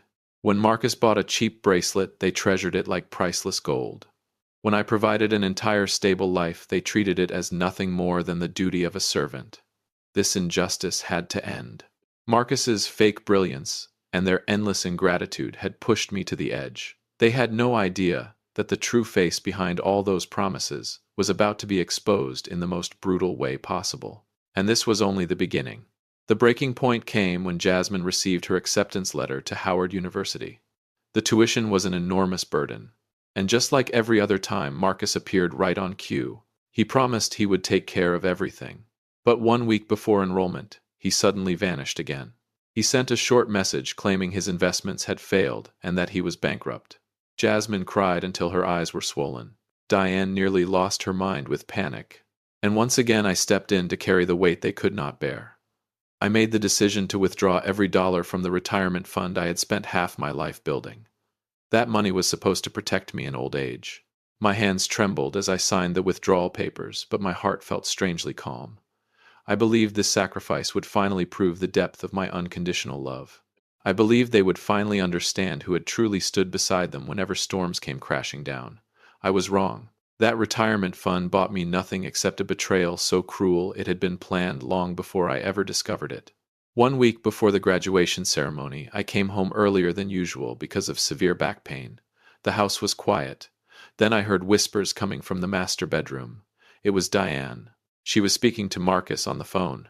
I froze in the hallway outside the door. Diane lowered her voice and said softly, "Don't worry. Everything is going exactly as planned. Once Jasmine graduates, we can finally push that troublesome old man out of the family picture. Without his money, Jasmine never would have finished college anyway. But now she has a good job in the city. He's no longer useful to us." My entire body went numb. Then Diane continued, "We'll move into the new apartment Jasmine rented. You'll finally get to stand beside your daughter as the official father at all the high-class parties. And don't worry about this house. I'll force him to sign it over to me." Every word poured into my soul like freezing water. My ears rang. My heart stopped beating. The woman I had loved and protected for 17 years saw me as nothing more than a machine for money. They had waited for me to bleed myself dry so they could throw me away like a worthless rag the moment they no longer needed me. Do not scream so people can see your pain. Stand up and walk away the moment the graduation ceremony of exploitation begins. Hit like if you agree. That was the moment my patience finally died. The fragile contract called family had already been torn apart by their own hands. I did not cry. I smiled coldly in the darkness. They wanted to erase me from their perfect picture. Fine. But before I stepped out of that picture, I was going to burn the entire canvas to the ground. That night I began preparing a graduation gift that Diane, Jasmine, and Marcus would remember for the rest of their lives. I walked out of the halls of Howard University in complete silence. I did not wait for the graduation ceremony to end. I did not look back at their glowing smiles even once. That night I sat alone in my office. The room was completely dark. The pain inside me had disappeared. All that remained was a terrifying level of clarity. I picked up my phone and made 3 calls before dawn. The first call was to the property management company. I was the sole leaseholder for the luxury apartment Jasmine had rented downtown. In a cold and steady voice, I requested the immediate termination of the lease agreement. I agreed to forfeit the security deposit. The apartment would be reclaimed by the end of the month. Jasmine would no longer have a beautiful place to move into with her wonderful biological father. The second call was to the bank. I ordered every supplementary credit card belonging to Diane and Jasmine to be frozen immediately. For 17 years, they had used my money for designer clothes, luxury dinners, and glamorous lifestyles. As of tonight, that river of money had officially dried up. I was no longer the devoted husband. I was now a man, enforcing ownership over what belonged to him. The final call was to a real estate agency. The house we lived in had always belonged entirely to me long before the marriage. I instructed the agent to sell it immediately for 10% below market value. My only condition was speed. I wanted every legal procedure completed within 2 weeks. They thought I was just a foolish man who worked himself to death without asking questions. They believed they could drain every drop of my finances and casually throw me away afterward. They were wrong.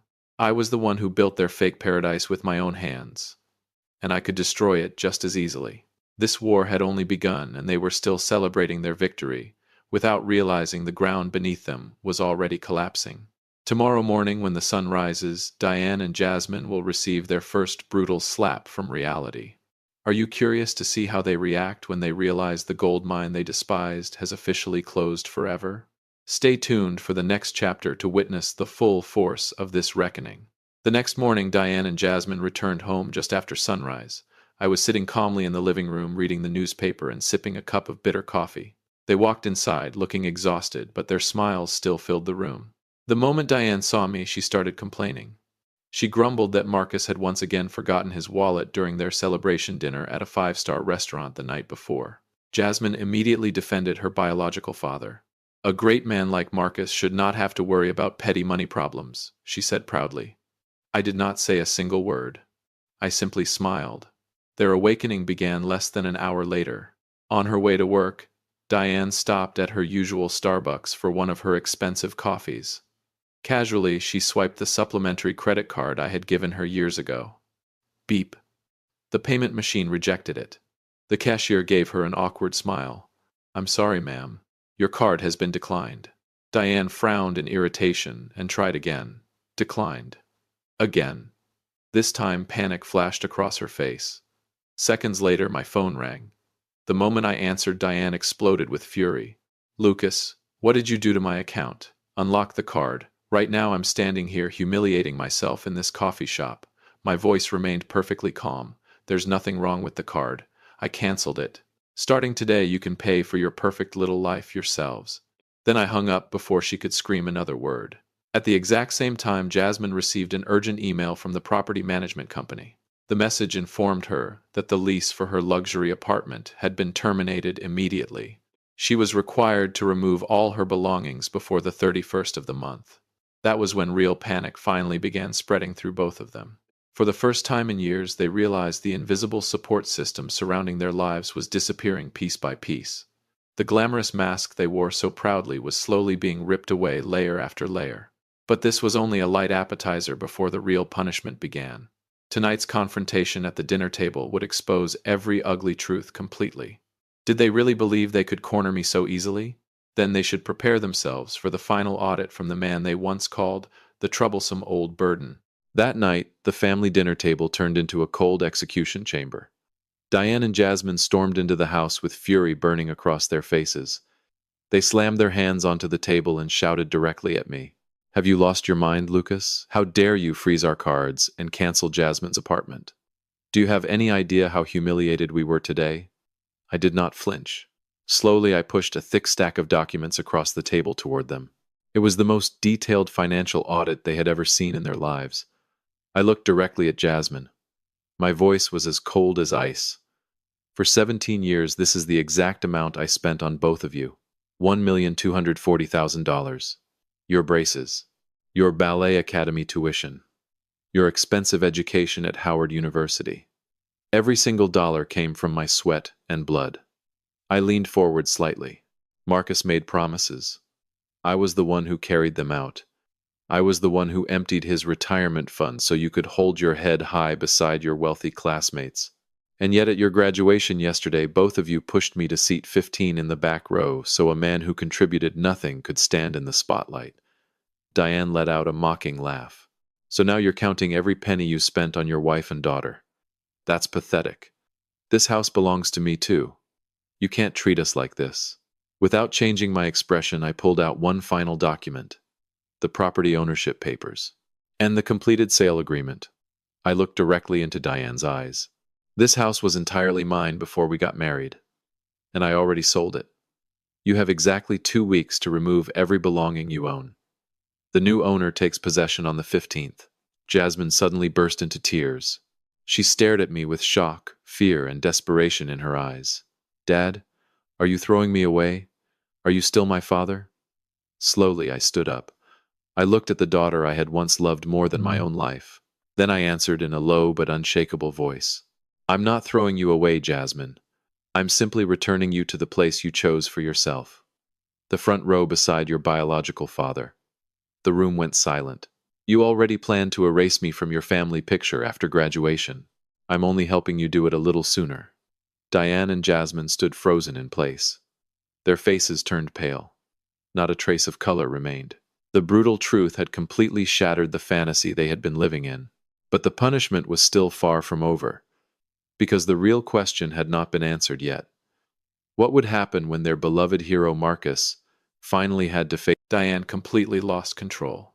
She screamed hysterically and tore the audit papers into pieces, scattering them across the table like falling ashes. Then she unleashed the cruelest insults she could think of. "You're a controlling monster, Lucas. You want to destroy your own daughter's future over a single seat. You're selfish." I watched the shredded papers drift through the air. Inside me, there was nothing left to shake. Diane's rage only proved one thing. They were terrified. Terrified of reality finally arriving at their doorstep. Without saying another word, I walked into my room and returned with the suitcase I had already packed. My voice was calm, cold, and final. "You have exactly 2 weeks to leave this illusion behind. Move out willingly or be forced out.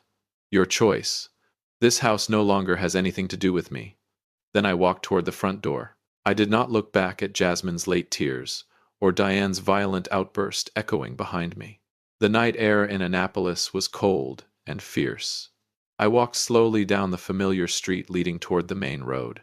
And there, beneath the dim glow of a streetlight, I saw Marcus's polished luxury car parked at the corner. Marcus leaned casually against it, scrolling through his phone with a smug smile on his face. Maybe he was waiting for Diane to bring him the good news about the house transfer. Or maybe he was fantasizing about his glamorous future, beside a Howard University graduate daughter he had never spent a single dollar raising. This time I walked directly toward him first. The moment Marcus saw the suitcase in my hand, he straightened up nervously. I looked directly into the calculating eyes of the man who had betrayed me for 17 years. Then I smiled. "The bill for your perfect family is finally coming due, Marcus." His expression instantly changed. "The house is sold. The bank accounts are frozen. Jasmine's apartment is gone too. So starting tomorrow, you'll be the one paying for their glamorous lifestyle." I adjusted my grip on the suitcase and stepped closer. "Good luck." Marcus's confident expression collapsed into pure shock. His mouth opened slightly, but no words came out. I turned around and walked away without waiting for a response. The game of switched roles was finally complete. Now the man who made promises would have to carry the full weight of two ungrateful people with empty pockets. And without my money holding everything together, the true nature of their parasitic relationship would finally be exposed. The next 6 months would become a living hell that stripped every layer of fake love away one by one. How long do you think Marcus will stay loyal once the gold mine disappears forever? 6 months passed quickly. I moved to Annapolis and settled into a quiet little coastal town. I bought an old woodworking shop and started over from scratch. There were no more complaints from Diane. No more crushing financial pressure. My hands were now covered with sawdust paint stains and rough calluses from carving wood instead of bleeding from rose thorns. For the first time in many years, my soul finally found peace. Late one evening, my phone vibrated softly. A text message appeared from an unfamiliar number, but I immediately knew who it was. Jasmine. She sent me a screenshot of a bank transfer. $500. Below it was a short message. "Dad, this is my first paycheck. I'm sending you a small part of it to repay what I owe you. I'm sorry for everything that happened.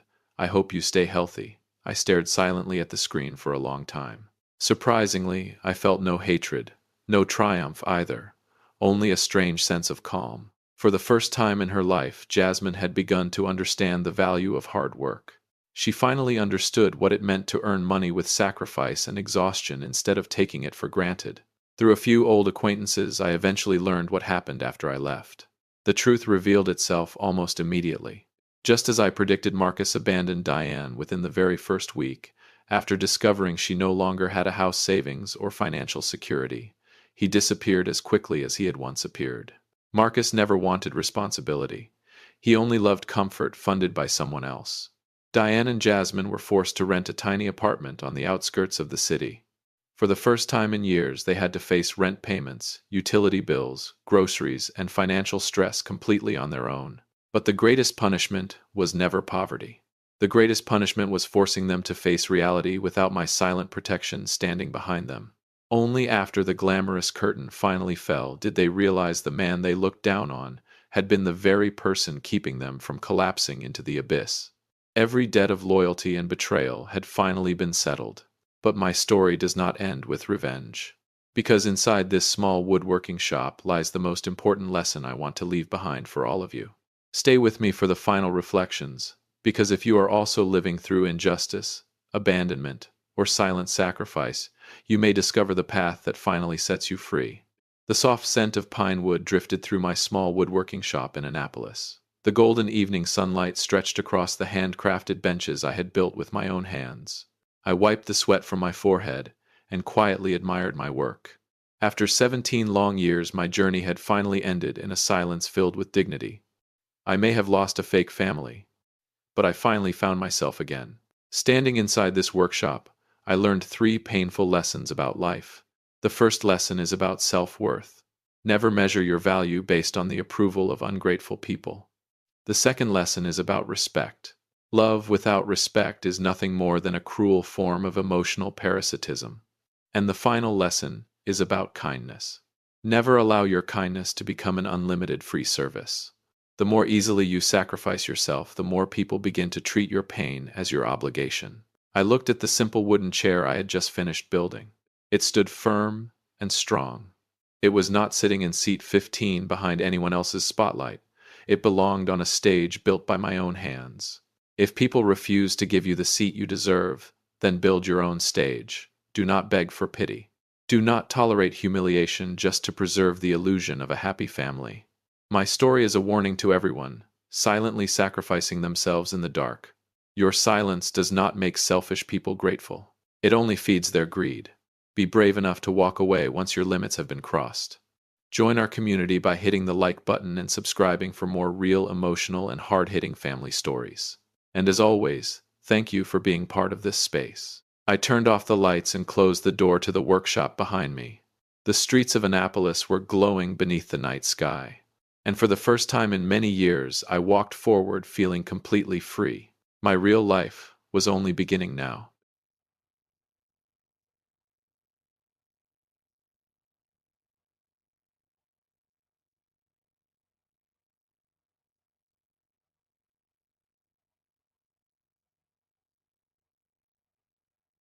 Most people are afraid of coming home to an empty house. I came home early, and I wish to God the house had actually been empty. Welcome to Dad's True Life Revenge. Grab a snack, get comfortable, because this isn't the kind of story you can pause halfway through to make tea. And if you've ever had that feeling, that strange, hard to explain sense that something isn't right, not because you saw it, but because you felt it, like a scent in the air that doesn't belong there, then you know exactly what I mean. 23 years of marriage. 23 years of sharing a bed, a bank account, and a bathroom. Trust me, the bathroom is the real test of love. After that long, you develop something I can only describe as a sixth sense. You know when the other person is sad even when they're smiling. You know something's wrong before there's any proof. That afternoon I knew. From the moment I turned onto my street, I wasn't supposed to be there. My business trip to Denver ended a day early. Officially, the keynote speaker had a personal emergency. Unofficially, maybe he looked out at the audience and lost his faith in humanity. Either way, I caught the earliest flight home. No call. No text. I wanted it to be a surprise. Maybe I'd pick up Cassandra's favorite Thai food. Maybe for the first time in months we'd have dinner without a laptop sitting between us like a third person. I was in a good mood. That should have been my first warning. The first thing I noticed was the car. Preston's car. My son. 26, married with a perfectly decent apartment, one I helped furnish. So seeing his car parked in front of my house on a Tuesday afternoon wasn't strange. It was wrong. Completely wrong. I sat in my car for a few seconds staring at it, then said out loud, "Warren, why is your son's car here right now?" No answer. The second thing I noticed was the silence. Not the comfortable kind. Not the kind where people are just relaxing. This was heavy silence. The kind that makes the air feel thicker than it should be. I opened the door and stepped inside. And in that moment, everything changed. If you've made it this far, do me a small favor. Hit subscribe. Seriously. A lot of people watch but never do, and it costs you nothing, but it means more than you think. Thank you. Because what happened next was the moment I realized I wasn't the only one who knew something was wrong. Preston and Lindsay were sitting on the couch, together. And here's the part that still makes my skin crawl when I think about it. They weren't watching TV, they weren't on their phones. They were just sitting there, like two people in a waiting room. The kind who've already accepted whatever news is coming. Preston looked up first, and I need you to pay very close attention to this detail. He wasn't surprised to see me. Think about that for a second. Your father is supposed to be in Denver. He's not due back for another day. And suddenly he walks through the front door, unannounced. And you don't react. No flinch, no question, no natural expression at all. Just a slow blink, and a look I can only describe as calculated. Lindsay smiled. And I'm telling you that smile had no business existing that afternoon. I set my bag down. I asked Pri, "What's going on? Where's your mother?" Preston cleared his throat. "Dad, we were just about to call you." I looked at him. "Really?" I didn't ask. I stated it. He gave a small nod. "Mom had an episode this morning," he said. "She's at Mercy General now. She's stable." I didn't hear anything after Mercy General. Everything else got cut off like someone muted the sound inside my head. I turned around. 11 seconds later, I was in the car. I know that sounds like a strange number, but shocked as that.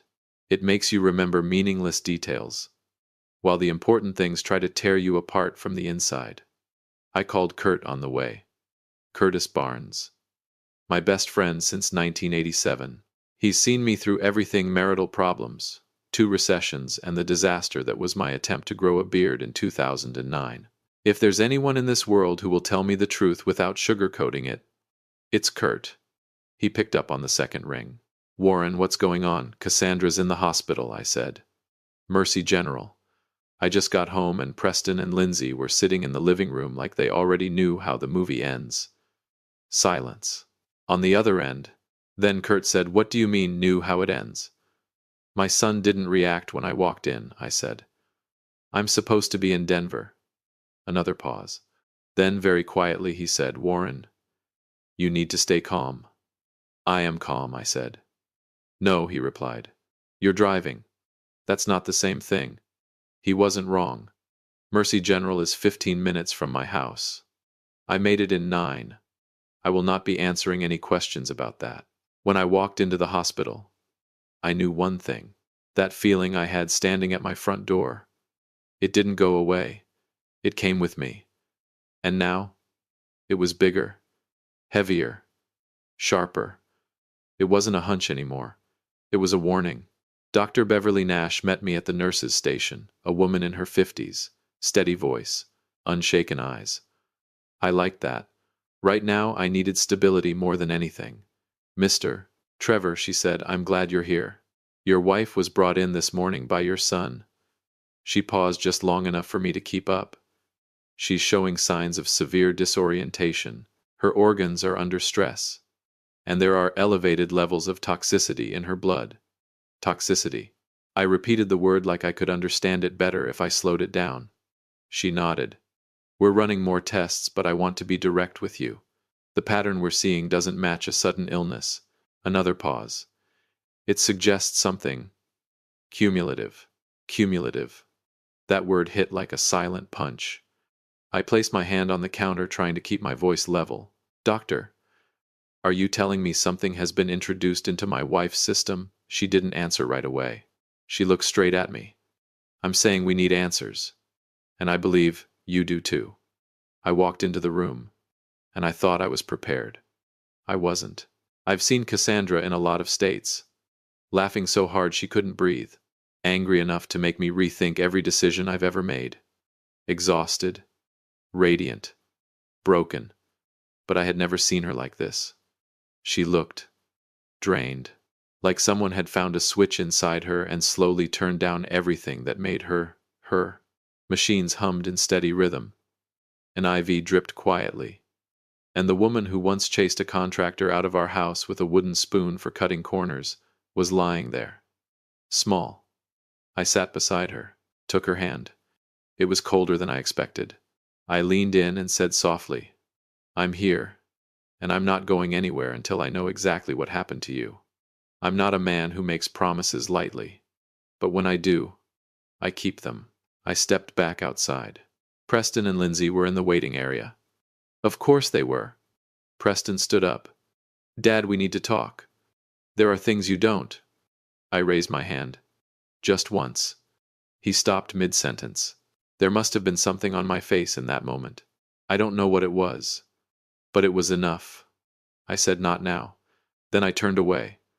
Walked to the corner of the waiting room, sat down, took out my phone, and did the one thing they never expected me to do. I started locking everything down. Every account, every access point, every single thing they could touch. One by one I shut it all off. And when the notifications started lighting up their phones, I looked at Lindsay first. That smile, that out-of-place smile, gone, in a single second. And right then I knew. We weren't having a conversation anymore. We were in a war. And I had just kicked a hornet's nest. The only question left was how many hornets were inside. There's something you need to understand about denial. It isn't loud. It doesn't knock on your door and shout that something is wrong. It's more polite than that. It sits across from you, pours you a cup of coffee, and tells you everything is fine. That you're overthinking. That you're tired. That the people you love couldn't possibly do the things your instincts are screaming about. I lived with denial longer than I care to admit. But that night, sitting in the hospital parking lot at 9:43 p.m., With Cassandra somewhere above me hooked to machines, and Preston's expression replaying in my head, I got rid of it, permanently. Changed the locks. Threw away the key. I called Kurt. He picked up immediately. "Talk to me," he said. "She looks bad, Kurt," I said, and my voice betrayed me on that last word. "The doctor mentioned toxicity. Said it's been building. Not sudden." I heard him exhale slowly. Then he said, "Warren, building means intentional." "I know," I said. And Preston and Lindsay were at the house. "They're in the waiting room right now." Silence. Then Kurt said something I will never forget. "You need to think very carefully about who's had access to Cassandra's food, drinks, and medication every day for the past few months." A pause. "Who's been there?" And then it hit. Not a sound you hear, the kind you feel. 4 months ago, Cassandra twisted her ankle coming down the stairs. Nothing serious, but enough for Preston to step in. Almost immediately. He suggested Lindsay come by every morning, help Cassandra with breakfast, her medication, keep an eye on things while I was at work. At the time, I thought it was care. I even told Kurt maybe I'd misjudged the kid. If I could go back to that moment, I'd do something very simple. I'd slap myself. I went back to the waiting room. Preston was standing near the vending machine, arms crossed, trying to look innocent, failing, spectacularly. Lindsay was sitting down, her phone face down on her lap. And you need to understand this, Lindsay never puts her phone down. I've seen her scroll during holiday prayers. So a phone placed face down. That's not a habit. That's strategy. I sat across from them. Preston spoke first. "Dad, I know how this looks." I looked at him. "Do you? Tell me how you think it looks." He shifted. "Mom's had health issues for a while. We've just been helping. Lindsay comes every morning to make sure she eats and takes her vitamins." "Vitamins?" I repeated it. "3 supplements," he said. "Which ones?" I asked. He blinked. I said it again. "Which ones?" He looked at Lindsay. Lindsay looked down. 3 seconds. Just 3 seconds. But enough. Enough for me to not need another answer. I stood up. "You two go home," I said. Dad, Preston started. I said his name once. Quiet. But enough. Go home. I didn't raise my voice. I didn't need to. Because at that point I didn't have doubts anymore. I knew. And once you know, everything changes. The only question left was how far they'd gone. I sat alone in the waiting room with a cup of hospital coffee, and calling it coffee was already being generous. The clock read 2:00 a.m., and I started doing what any reasonable man would do when he suspects his own son might be poisoning his wife. I started digging, layer by layer, detail by detail. I opened the banking app, the last 6 months. I'm not an accountant. I don't even like online banking, but even I could see it. Something wasn't right. Small withdrawals. $200, $250, $202. Numbers that don't draw attention. They don't shout. They whisper. But when you add them up, they tell a different story. $11,000 in 5 months. From our joint account, mine and Cassandra's, the account Preston had access to for emergencies. $11,000. I stared at that number for a long time. Then I called Kurt. He picked up like he'd been waiting. 11,000, I said. No greeting. No build-up. From which account, he asked. The joint one. Small withdrawals. Regular. Deliberate. Kurt was quiet for a moment. Then he said, "Warren, this isn't impulsive. This is a plan. Someone sat down and figured out how to not get caught." I closed my eyes. Just for a second. Then I said, "My son." Those 2 words. I never thought I'd say them like that. In that context. Kurt spoke carefully. "We're not completely certain yet." I said, "No. I know." Silence. Heavy. The kind you don't just hear, you feel it pressing against your ribs. Then Kurt said, "Warren, I need you to prepare yourself. You think 11,000 is the problem, but I have a feeling. There's something much bigger behind it. And this is the part you need to remember." Kurt was about to find something that would make $11,000 look like pocket change. And it would change everything. If you've made it this far, do me a small favor. Hit subscribe. Seriously, so many people watch but never do. It costs you nothing, but it means more than you think. Thank you. Because what happened next wasn't just about money anymore. It wasn't just about suspicion anymore. It was about realizing the person you trusted most might have been planning something you couldn't even bring yourself to imagine. I leaned back in the chair, stared up at the hospital ceiling. Cold white lights. Nothing had changed. And yet everything had.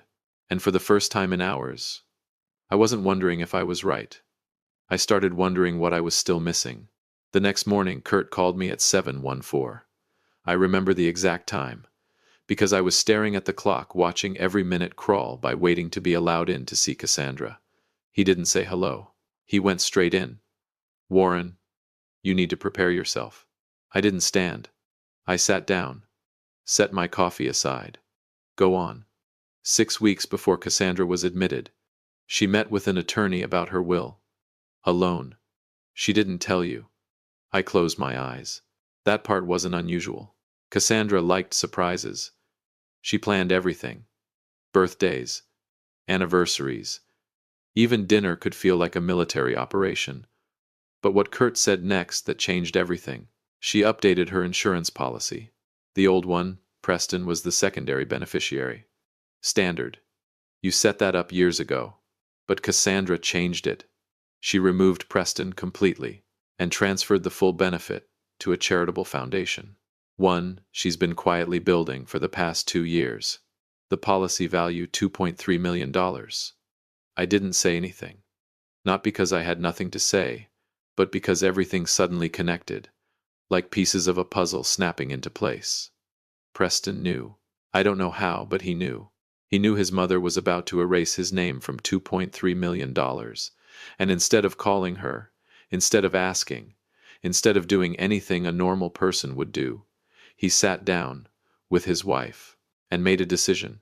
Make sure Cassandra didn't live long enough to finalize the paperwork. 30 days. The attorney had a 30-day processing window, and Cassandra had exactly 30 days. I sat there, in the waiting room, not moving, not thinking, just letting the full weight of that truth settle on me. $11,000 was never the goal, just the opening move. If you've made it this far, and you think this story has already gone far enough, believe me, it goes further. If you want more stories like this, hit like and subscribe. It really helps. Thank you. I stood up, straightened my jacket, took a deep breath, and made a decision. I wasn't going to explode. I wasn't going to confront them. I wasn't going to give them even a second to prepare. I was going to do the one thing they never thought I could do. I was going to be patient. I called my lawyer, Margaret Holloway, 30 years of experience, a voice that didn't need volume to command silence. I told her everything, the money, the vitamins, the insurance, the timeline. She was quiet for 4 seconds. Then she said, "Don't touch anything in the house. Don't talk to them. Don't post anything. Don't hint at anything." "Can you do that?" "I can," I said. "Good," she replied. "Because when this unfolds, it will unfold completely. No way out." I asked, "I want them to feel every part of it." She said, "Trust me. They will feel every square inch." For the first time in hours, I almost smiled. Almost. Because now this wasn't suspicion anymore. This was a plan. And me. The next 72 hours were the longest of my life. Not because nothing was happening, but because too much was happening all at once. Cassandra started to stabilize. Dr. Nash said the treatment was working. Her kidney function was improving. And on the second day she opened her eyes, looked at me, and said in a weak voice that still somehow carried its edge, "Warren, you look terrible." I laughed. A real laugh. Right there in the ICU. The nurse looked at me, like I'd lost my mind. Maybe I had lost a piece of it. But hearing Cassandra speak like that again, that familiar sharpness I'd lived with for 23 years, it was like someone flipped a switch back on inside my chest. I took her hand. "You're safe," I said. "Everything's being handled." She looked at me, longer than usual, then said very quietly, "It's Preston, isn't it?" Not a question. A conclusion. I didn't answer. I just tightened my grip on her hand. She closed her eyes again. "You know," she murmured, I always thought he got the worst parts of me, and none of the good ones. Even like that, Cassandra still saw more clearly than anyone else. By the fourth day, Margaret called. Her tone hadn't changed, but the content had. Warren, we have enough. Kurt had done his work. Security footage from a pharmacy 2 towns over. 3 purchases. Same supplement each time. Always paid in cash. Always alone. Except the third time, Lindsay sat in the car, waiting. That supplement contained a compound. Taken over time in small doses, tasteless. It created exactly the toxicity pattern Dr. Nash had identified. Margaret continued, we have bank statements. We have the money trail. We have access logs. And here's the part you'll appreciate. Preston called the attorney's office. Pretended to be Cassandra's assistant. Asked about the status of the policy change. He left a number. His own. I was silent. 10 seconds. Then I said, Kurt, did I raise a criminal mastermind? Or an idiot? Kurt replied. Both. And that's the problem. If you've made it this far, you already know where this is going. But trust me, how it happens is what you'll remember. Hit subscribe. Stay until the end. Because this is where things start getting paid for. Day 5, they came to the hospital. Together. Carrying flowers. Flowers. I looked at that bouquet and realized some people don't understand irony until it's standing right in front of them. Preston walked in, smiling. Dad, how's Mom doing? We've been so worried. I looked at him, then at Lindsay, then back again. She's awake, I said. She's talking, and she's going to make a full recovery. I saw it. Something flickered behind his eyes. Not relief, not happiness. Calculation. Quick, cold. Lindsay said, that's wonderful news. I nodded, then said the police are on their way. No raised voice, no drama. Just a sentence. Like I was commenting on the weather. The color drained from Preston's face so fast it was almost impressive. What Margaret filed everything this morning, I said. The footage. The bank records. The calls. The toxicology. All of it. Neatly packaged. Lindsay made a sound, not a word. Just the moment a person loses control. Preston started, Dad. Just listen. I cut him off. No. There isn't a sentence in this language that can explain what you did. So don't. I glanced at the flowers. Then said, nice bouquet. Cassandra will love them. From someone else. They were arrested right there in the hospital parking lot. I stood by the window looking down. Everything unfolded exactly the way Margaret said it would. No shouting, no chaos. Just 2 uniformed officers walking up a few quiet words, and then the handcuffs.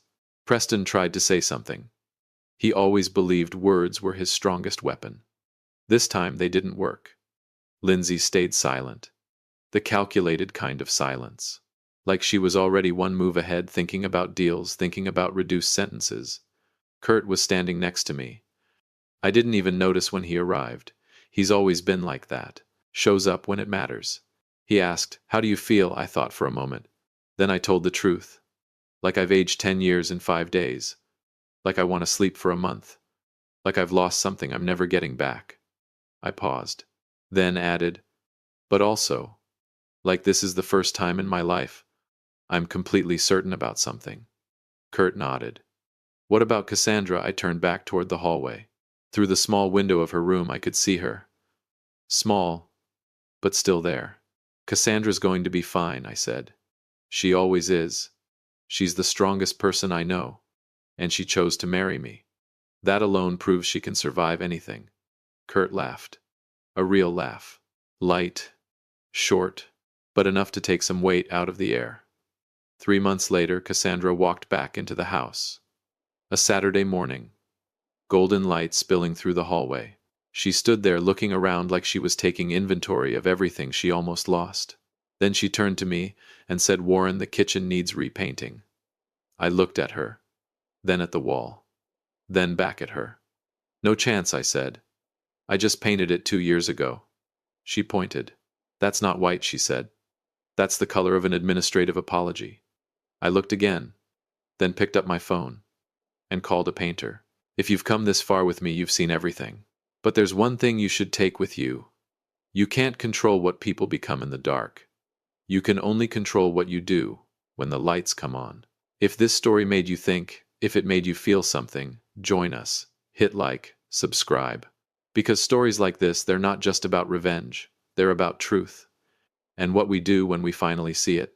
The trial lasted 11 days. 11 days of hearing everything again. Every detail. Every piece of evidence. Every cold decision replayed in front of everyone. I sat there, next to Cassandra, her hand in mine steady firm as if what happened hadn't broken her. Margaret stood across the room, calm, precise. Not a single wasted word. She didn't need drama. The truth was heavy enough. Pharmacy footage, bank records, toxicology reports, the impersonated phone call. Each piece on its own just a fragment.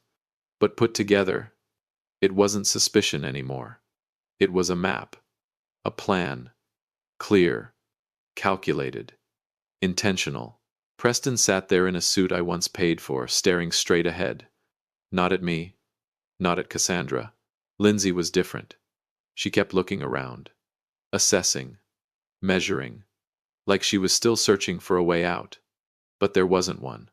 Not anymore. The jury stepped out. The room went quiet. A familiar kind of silence, but this time it wasn't heavy. It wasn't frightening. It was just waiting. 4 hours later, they came back. I didn't stand. I didn't need to. When things are that clear, you don't question the ending. The judge read the verdict. Guilty. Both of them. Conspiracy. Attempted murder. Financial fraud. The words landed not fast, not slow, just certain. I didn't look at Preston. Not because I didn't want to, but because I didn't need to. That moment wasn't about him anymore. It was about Cassandra. She squeezed my hand, tighter, like steel. Then she leaned closer and whispered, "I want Thai food." I turned to her. Now she opened her eyes, looked at me and said, "I've been thinking about Thai food for 3 months, Warren. Don't test me." I nodded. "All right." We stood up, walked out of the courtroom, left everything behind. If you've come this far, you've already seen what matters most. Not the verdict, not the crime, but what comes after. If you believe stories like this deserve to be told, hit like and subscribe, because the one thing I want you to remember isn't what they did, it's what we survived. And this story didn't end in the courtroom. It ended where it began. At home. I told you from the very beginning I came home early, and I wished that house had been empty. I was wrong. I'm glad I came home. I'm glad I walked through that door. And if you think that was just luck, it wasn't. That was the moment the light came on. And when the light comes on, you don't get to look away. You have to see. You have to face it. You have to decide what you're going to do next. 3 months later, we were sitting around a table. Cassandra, Kurt, Margaret, Dr. Nash. Everyone was laughing, talking. Cassandra was telling one long story, waving her hands around like she had never spent a day in intensive care. And I looked at her, not because I'd never looked before, but because this time I understood the value of being able to. There are things in life you assume will always be there until you almost lose them. Family, trust, safety. And when those things break, they don't always break loudly. Sometimes they break in silence, one piece at a time. That was the first lesson. Do not ignore small signs. The details you keep talking yourself into believing don't matter, because sometimes those small things are the very things trying to save you. The second lesson, don't let denial become your shelter. The truth does not disappear just because you refuse to look at it. It just waits. And when it comes back, it usually brings consequences with it. And the last lesson, you cannot control what other people become in the dark, but you can control how you respond when the light comes on. You can choose action, choose truth, choose to protect what matters. If you are in a situation where your instincts are telling you something is wrong, don't stay silent. Don't wait. Look closer. Ask more questions. And if necessary, act sooner. Because I came home just one day early. One day. And that day saved my wife's life. If you stayed with me all the way to the end, thank you, truly. If this story made you think, if it made you feel something, join our community. Hit like, subscribe, because here we don't just tell stories. We talk about what happens inside families in the dark, and in the moments when everything changes, and maybe the next story will be the one you need to hear at exactly the right time.